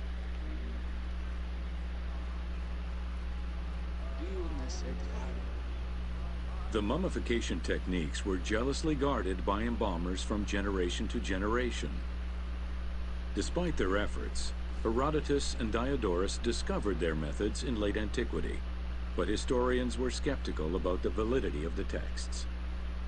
It remained a mystery until two teams of modern medical legal scientists confirmed the process in 1994 and again in 2011.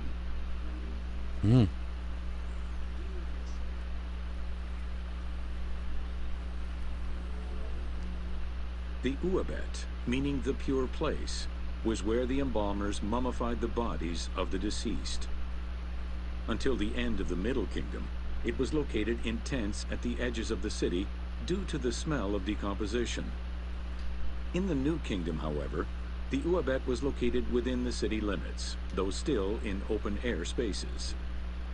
In the same way that the practices and techniques of mummification evolved, so possibly did consideration towards embalmers within ancient Egyptian society.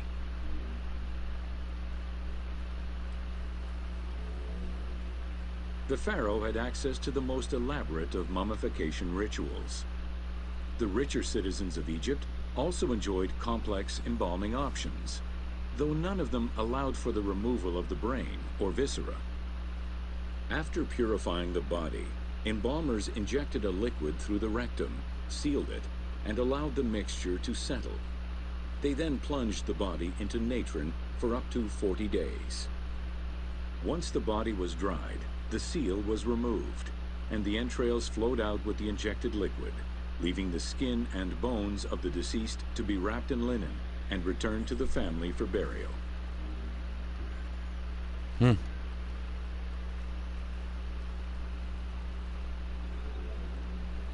The least costly embalming option was for the embalmers to simply inject a product called surmaya and immerse the body in the natron for up to 40 days before handing it over to the family. For all those who could not afford any embalming process, desert burials offered a pauper's alternative to preserve the bodies of the dead.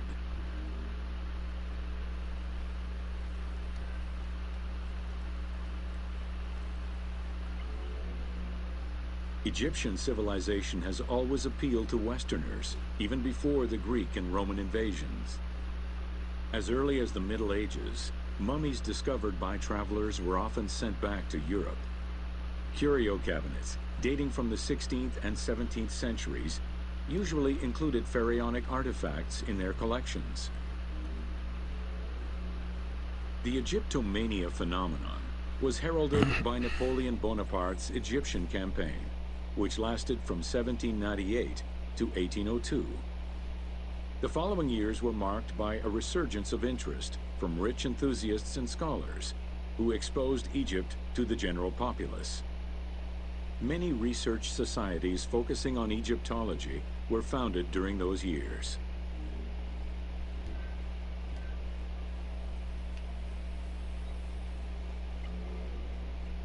By 1868, mass tourism began in Egypt under the aegis of the Cook Agency.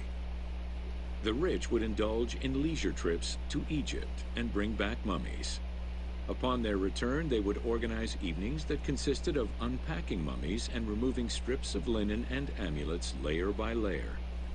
These were considered the shining cultural events of the season. Jesus. The Egyptian collections of many a museum were founded as a consequence of this mass pillaging.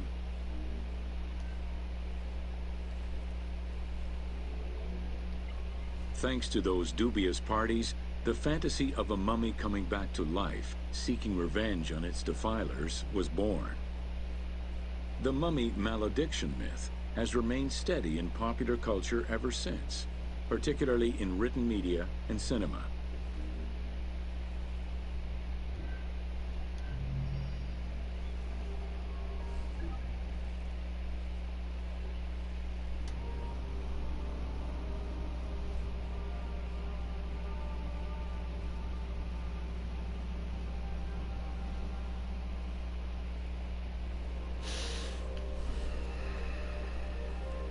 So many tours.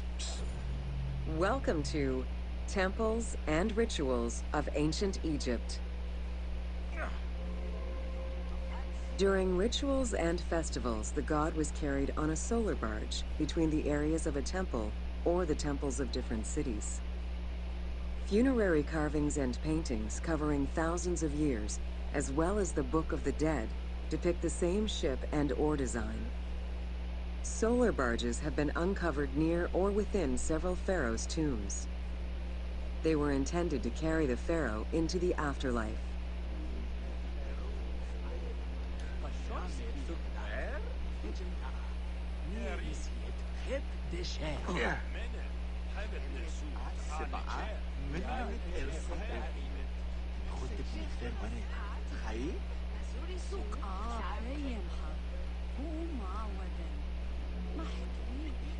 Ancient Egyptians believed that Ra, the sun god, traveled the skies in a boat known as the solar barge.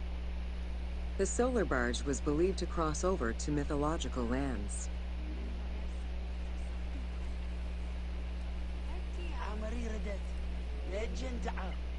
The god Ra believed mankind was conspiring against him. He ordered Sekhmet, the lion-headed war goddess, to kill all humans. To his chagrin, Ra quickly realized that with all humans gone, there would be no one left to worship him. In order to stop the rampaging Sekhmet, beer was brewed and dyed red with pomegranate juice to resemble blood. Sekhmet drank every drop of the brew she could find, eventually passing out drunk. When she awoke, she was calmer, and her lion visage had changed into Bastet. The Festival of Drunkenness was celebrated in honor of that myth.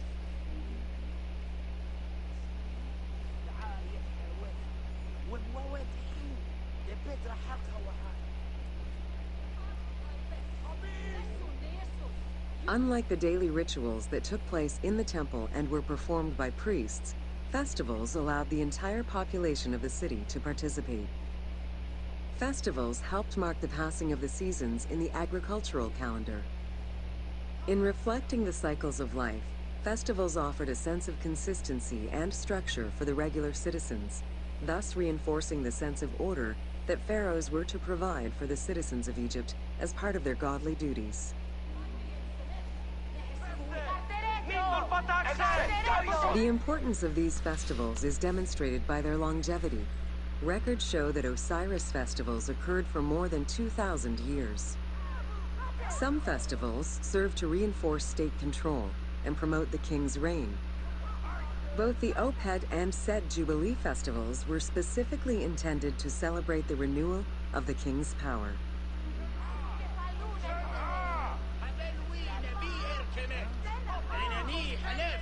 The temple hierarchy consisted of high priests, several types of priests, scribes, and servants.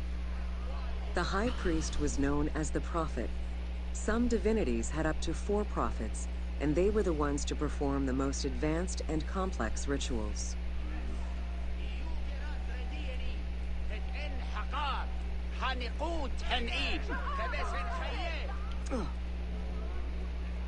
Egyptian priests were not confined to solely religious tasks, and in fact had crucial roles in Egypt's administration, most of which served to reaffirm the pharaoh as the proper vessel for the gods. Their focus within the temple was centered on the proper conduct of daily divine rituals, rather than as custodians of dogma or the indoctrination of individuals. Scribes were custodians of the sacred sciences. Some priests were associated with the funeral rites and were considered the group with medical knowledge. The servants of the Ka were low-ranking priests who carried food and offerings in funerary rituals. Lector priests were distinguished by their ability to read, and their main duty was to recite specialized religious texts in both temple and funerary rituals. Priests and all the officials who served the temple worked only 3 months a year, with each period separated by a quarter of inactivity, at least within the temple compound. Each outgoing group handed over the temple and their tools to the newcomers. Only the high priesthood remained in permanent office within the temple.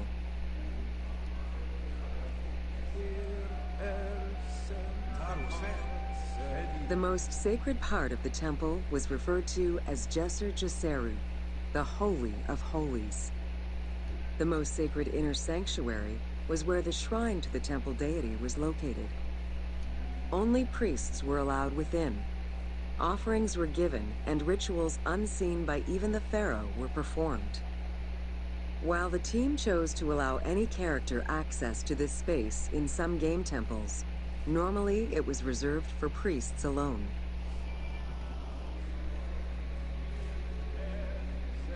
Pharaohs and their priests often chose the site of these sacred temples because of some mythological connection or an alignment with the cardinal points and certain stars.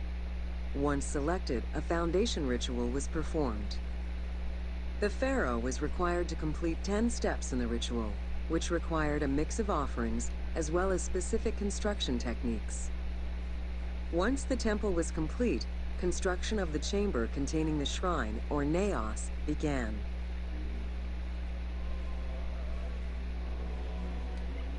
The naos was where the god statue stood. The representation of the deity was usually in stone or wood and decorated with gold, silver, and precious stones. Smaller temples had only one naos, while larger complexes, such as the Temple of Karnak, had many chambers to honor gods, such as Amun, Ptah, and Osiris. Each statue was believed to be a receptacle for the presence or essence of the god's Ka, enabling it to take a physical form. Through the statue, the god came to the shrine to eat, drink, and communicate with the pharaoh, or with the priests standing in for the pharaoh.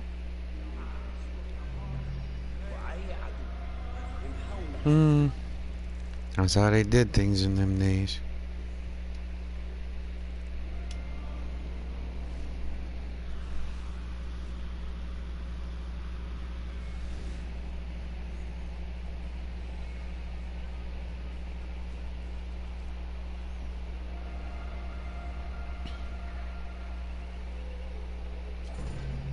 Welcome to Ancient Egyptian Fashions. Learning what life was like for ancient This is interesting. Egyptians presents many differences, and yet also surprising similarities to how people might live today.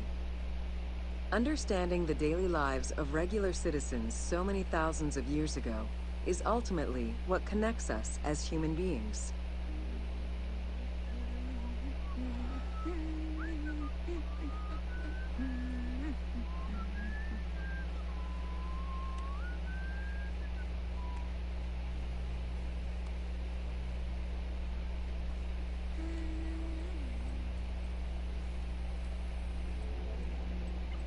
Jewelry was a popular item among ancient Egyptians of all social standing. Both men and women wore earrings, rings, and bracelets. Status determined how much jewelry a person wore and what it was made of. Common folk wore pearl necklaces, simple bracelets, and leather bangles. Brightly colored earthenware and glass paste were a favorite enhancement.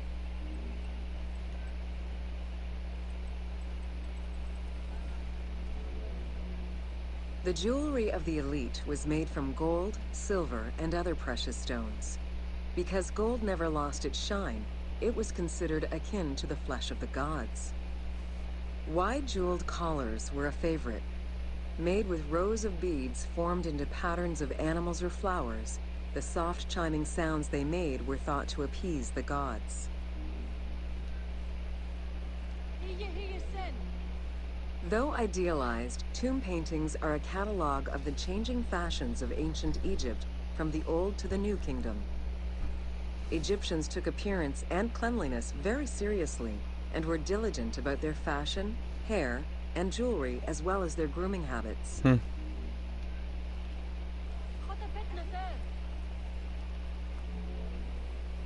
The fabric of ancient Egyptian clothing was almost entirely made from various grades of linen.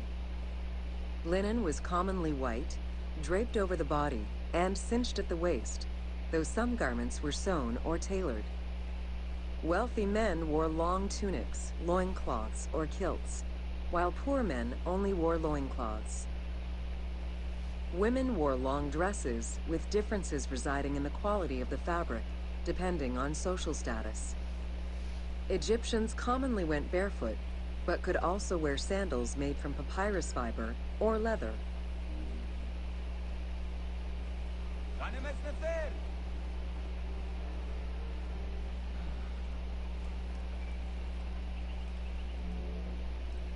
Cosmetics, including concoctions to prevent body odor and bad breath, were an integral part of everyday life for Egyptians.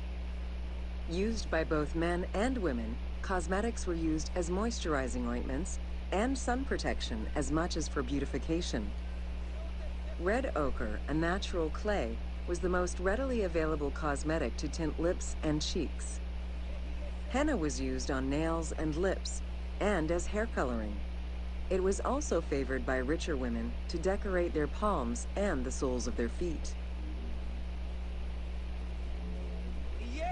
Egyptians believed kohl had magical powers, wearing it as black eyeliner to protect their eyes from the sun and to prevent eye infections from particles in the flooded Nile River.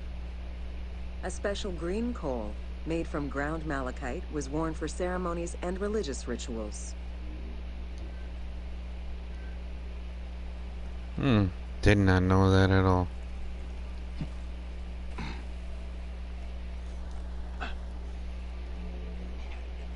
Women and teenage girls wore their hair long and often braided. Wealthier women included carved combs or hairpins. The length of men's hair rarely dropped past the shoulders. They were mostly clean-shaven during the dynastic period, a trend began by the elite and soon adopted by the general populace. Queen Hatshepsut donned an artificial beard when she became pharaoh.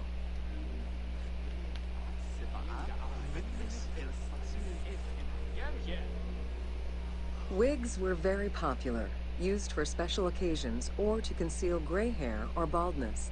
They were fastened in place with beeswax. The most expensive wigs were made from human hair and reserved for royalty. Other wigs were composed of linen, wool, or animal hair.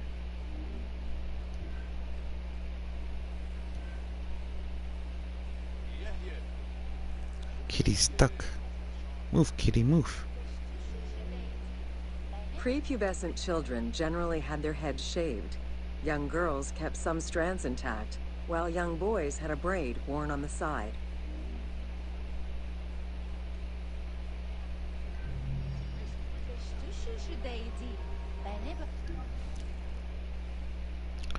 Well,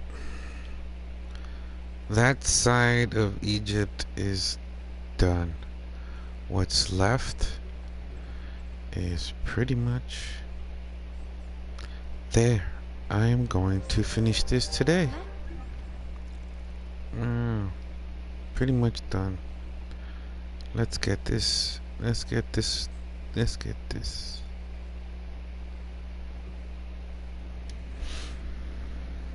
And I can move on to the Curse of the Pharaohs. Can't wait.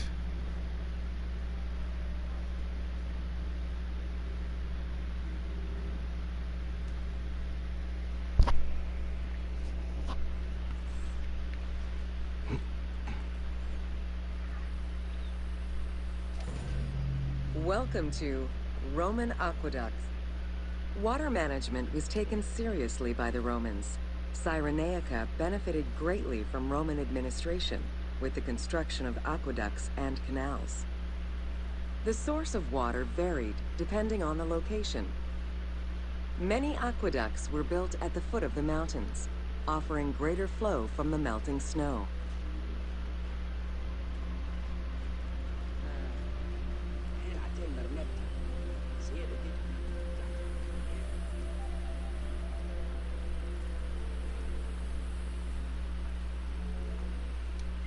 The ability to transport water over a greater distance increased agricultural production. Some aqueducts were reported to be over 7 kilometers in length. Where the Greeks of Libya originally focused mainly on olive trees and figs, which required less water, the advent of Roman aqueducts allowed for a far greater crop diversity. Every farm's water use was carefully scheduled.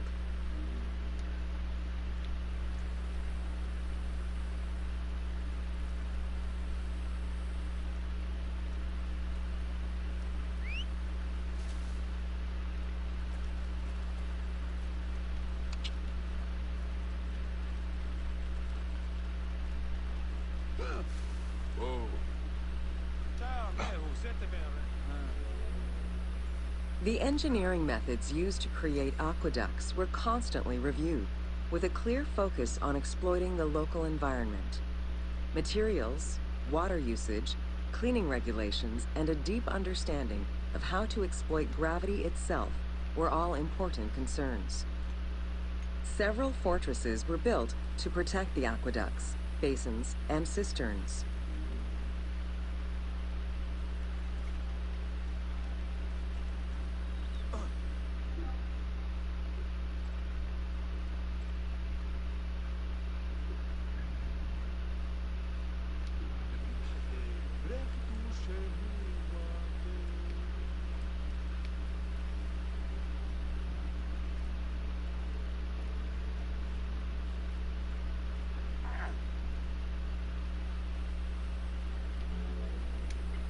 Additional water was collected with wells and cisterns, but aqueducts were the main supply of fresh water.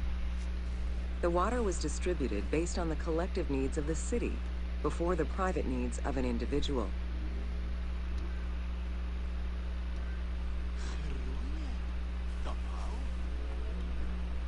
Almost all aqueducts ended in a fountain where the water circulated to clean the streets and supply bathhouses and latrines, thus improving the cleanliness of Cyrenaica's cities.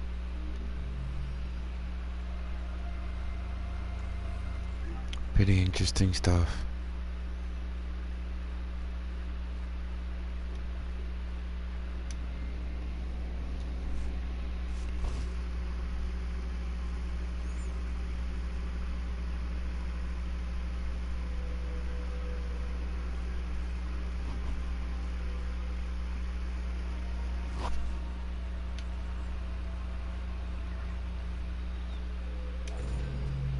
Welcome to the forts of Cyrenaica. Alright, here we go. Cyrenaica was a Libyan region under Roman control, gifted to Rome by one of Cleopatra's ancestors. The remains and foundations of ancient fortifications were discovered in the 19th century in the southwest of Cyrenaica, as well as a Roman garrison dating back to the 1st century CE. Evidence shows that these forts were of Libyan origin, rebuilt and modified by Roman engineers when Cyrenaica was part of the empire. Stone was the most commonly used material to build forts in Egypt and Cyrenaica. Though no real proof of a fortress similar to the one before you has been uncovered in that region, the team chose to add it as a worthy and awe-inspiring end-of-game challenge for the player.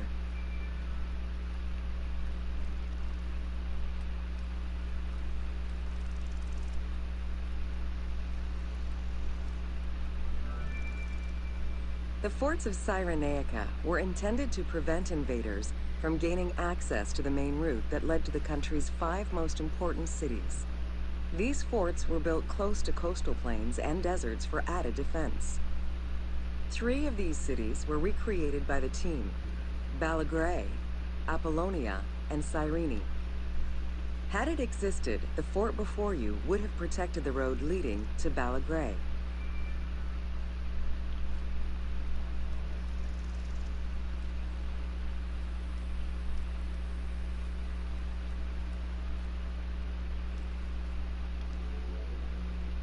Other than reference to an attack around 404 CE and a military reorganization by Emperor Justinian during the 6th century CE, we still know little of the Roman military presence in Cyrenaica.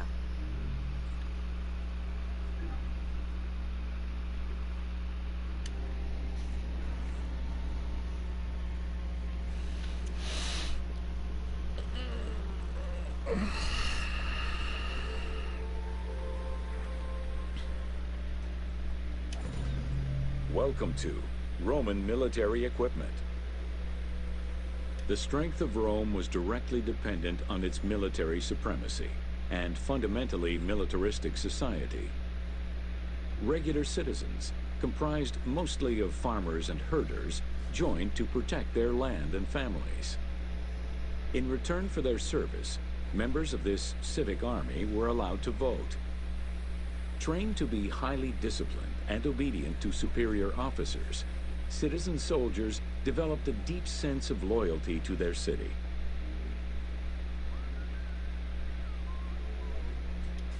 The quality of the armor of a Roman foot soldier was intrinsically linked to his social status and wealth. Chainmail was the most commonly used type of armor. Scale armor, made famous in today's media, came into use after Caesar's time. Foot soldiers carried large and oblong shields, while the cavalry used smaller ones of Greek origin. Soldiers were expected to carry their own kit, including the tools required for the construction of forts and tents.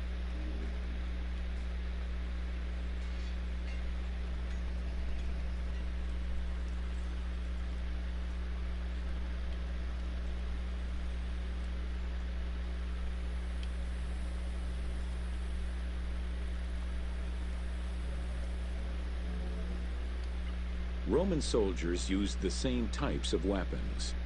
The stomach and face were the most targeted parts of the body. As such, a legionary was equipped with 2 close combat weapons, a dagger and a short sword, known as a gladius. One of the most ingenious Roman weapons was the javelin. Its pyramid-shaped tip pierced the body, while its iron shank was designed to break upon impact, stopping the enemy from throwing it back.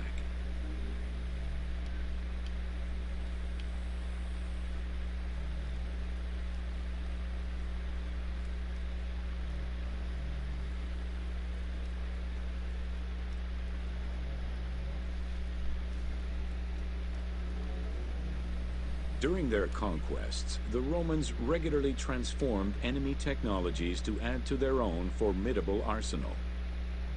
After capturing a Carthaginian vessel, the Romans adopted its better features and constructed a superior fleet of ships. Adapting heavy artillery designs from Greek models aided the Romans in building catapults and ballistae. The latter became an iconic symbol of Roman warfare.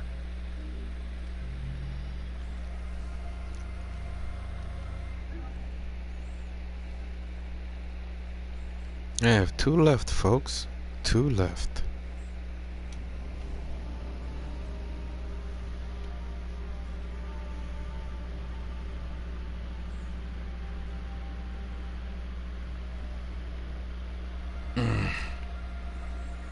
My kingdom for a glass of water.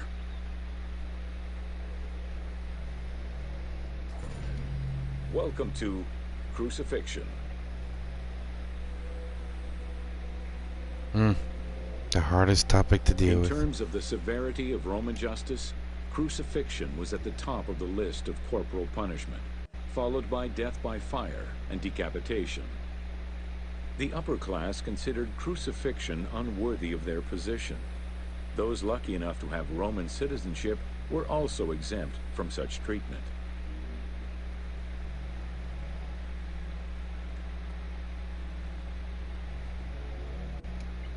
Easily accessible, crucifixions were popular entertainment among the citizenry. Unlike throwing victims to wild animals, which required an arena, crucifixions did not require any particular setting.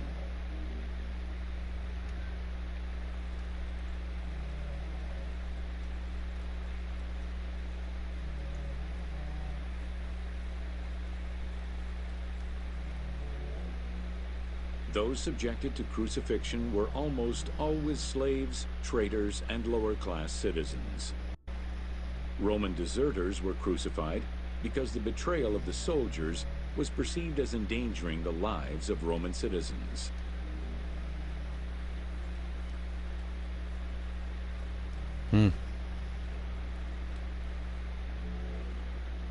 In 71 BCE, a major slave uprising in Italia was repressed by the Roman army.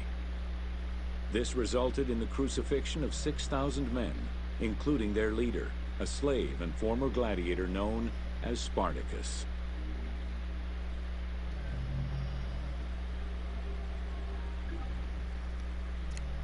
Last one, folks. Last one. And this is over and done with. Curse of the Pharaohs is next.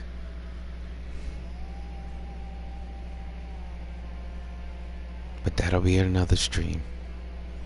I do hope you like my chaotic rendition of this tour. Welcome to Amulets and Rituals. Ancient Egyptians believed the world was a chaotic place, filled with supernatural forces. They knew that art and words gave life and power to things. Carved with images from hieroglyphs or in the shapes of gods, amulets were highly personal objects that warded off dangers and disease while attracting success. Some amulets were temporary, intended to solve a specific problem, while others were meant to be worn forever into the afterlife.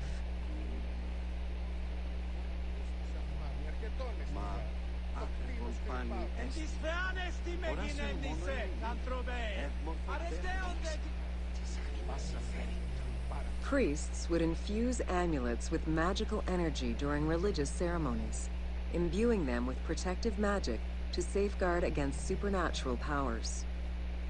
The wealthiest of Egyptians could obtain a divinely ordained pendant in which was hidden a magic formula inscribed on a piece of papyrus. It would act as a unique spell tailored to the owner.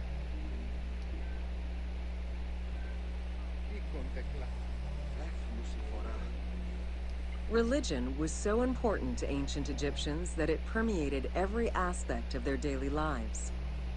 Since water was the source of life and had the symbolism of purifying the body and the soul, all daily routines began with ablutions. Personal prayers to the gods were sometimes written or spoken, with family prayers passed down through generations. There was a complete calendar of each of the religious days, both good and bad. illustrating the appropriate daily rituals. Along with wine, milk, and ointments, offerings to the gods consisted of small amulets to life-size statues and family shrines. During the Greco-Roman period, offerings to the gods consisted of mummified animals, cats for Bastet, dogs for Anubis, and birds for Thoth.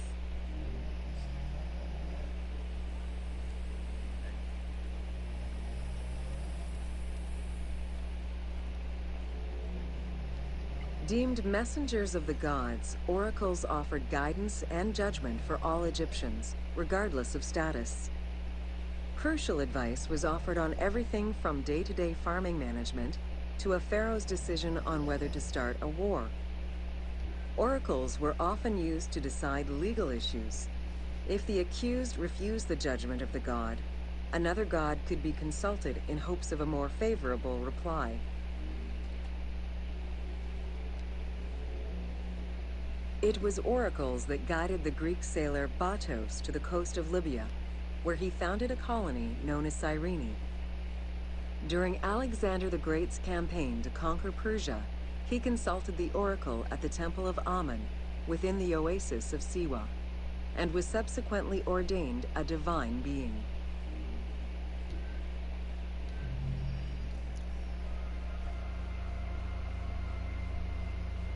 Got that trophy, folks.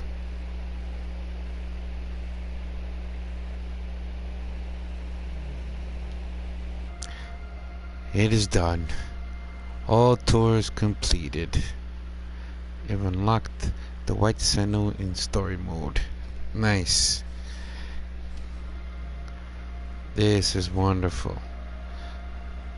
All of it has been done.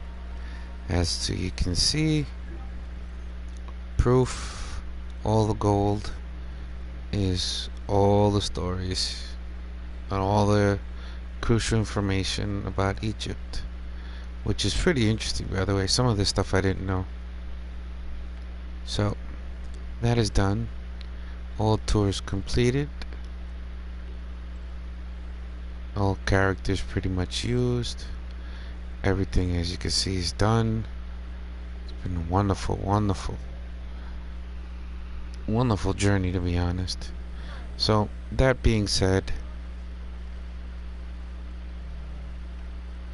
take one last flying leap before my tour of Egypt is over to get back to my normal game. I'm gonna go back to the normal game in a minute so you can see White Sentinel.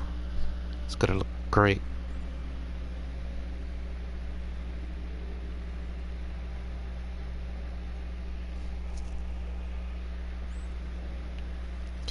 His final leap. Dun-dun-dun. It is done. So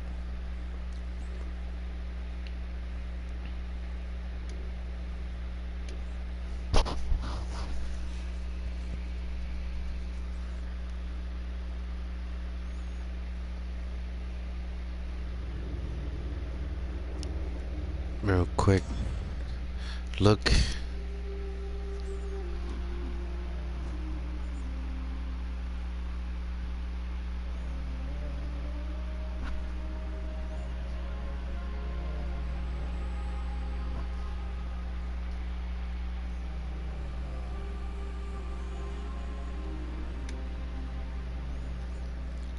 I did it on normal just to finish the game, so I'm gonna try to do it on hard and then nightmare, which is gonna be a real tough game. But first I want to finish, get up to 55, and maybe I can do some damage that way and level up. Yeah, him and his flaming sword and my multi-arrows.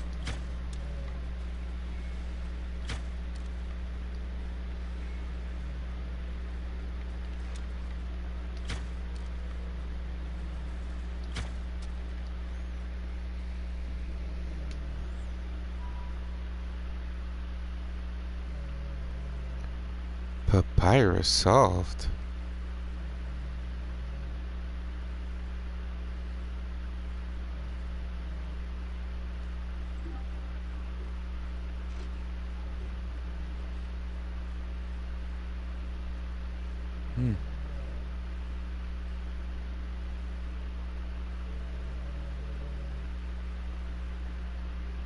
Oh, these are all solved. Nice. Let's see Senna. Oh wow, she looks badass. She's gorgeous. I actually like her in white color.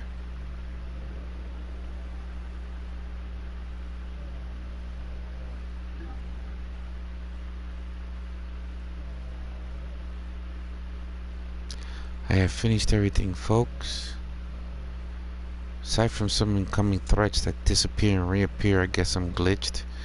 Like usual. I am going to go call it a night and start this stream tomorrow, pretty much. Hopefully tomorrow or my next stream. Hope you liked. Hit the like button, sub button, notification button. Leave a comment. I'll eventually get back to you. And thank you very much for watching.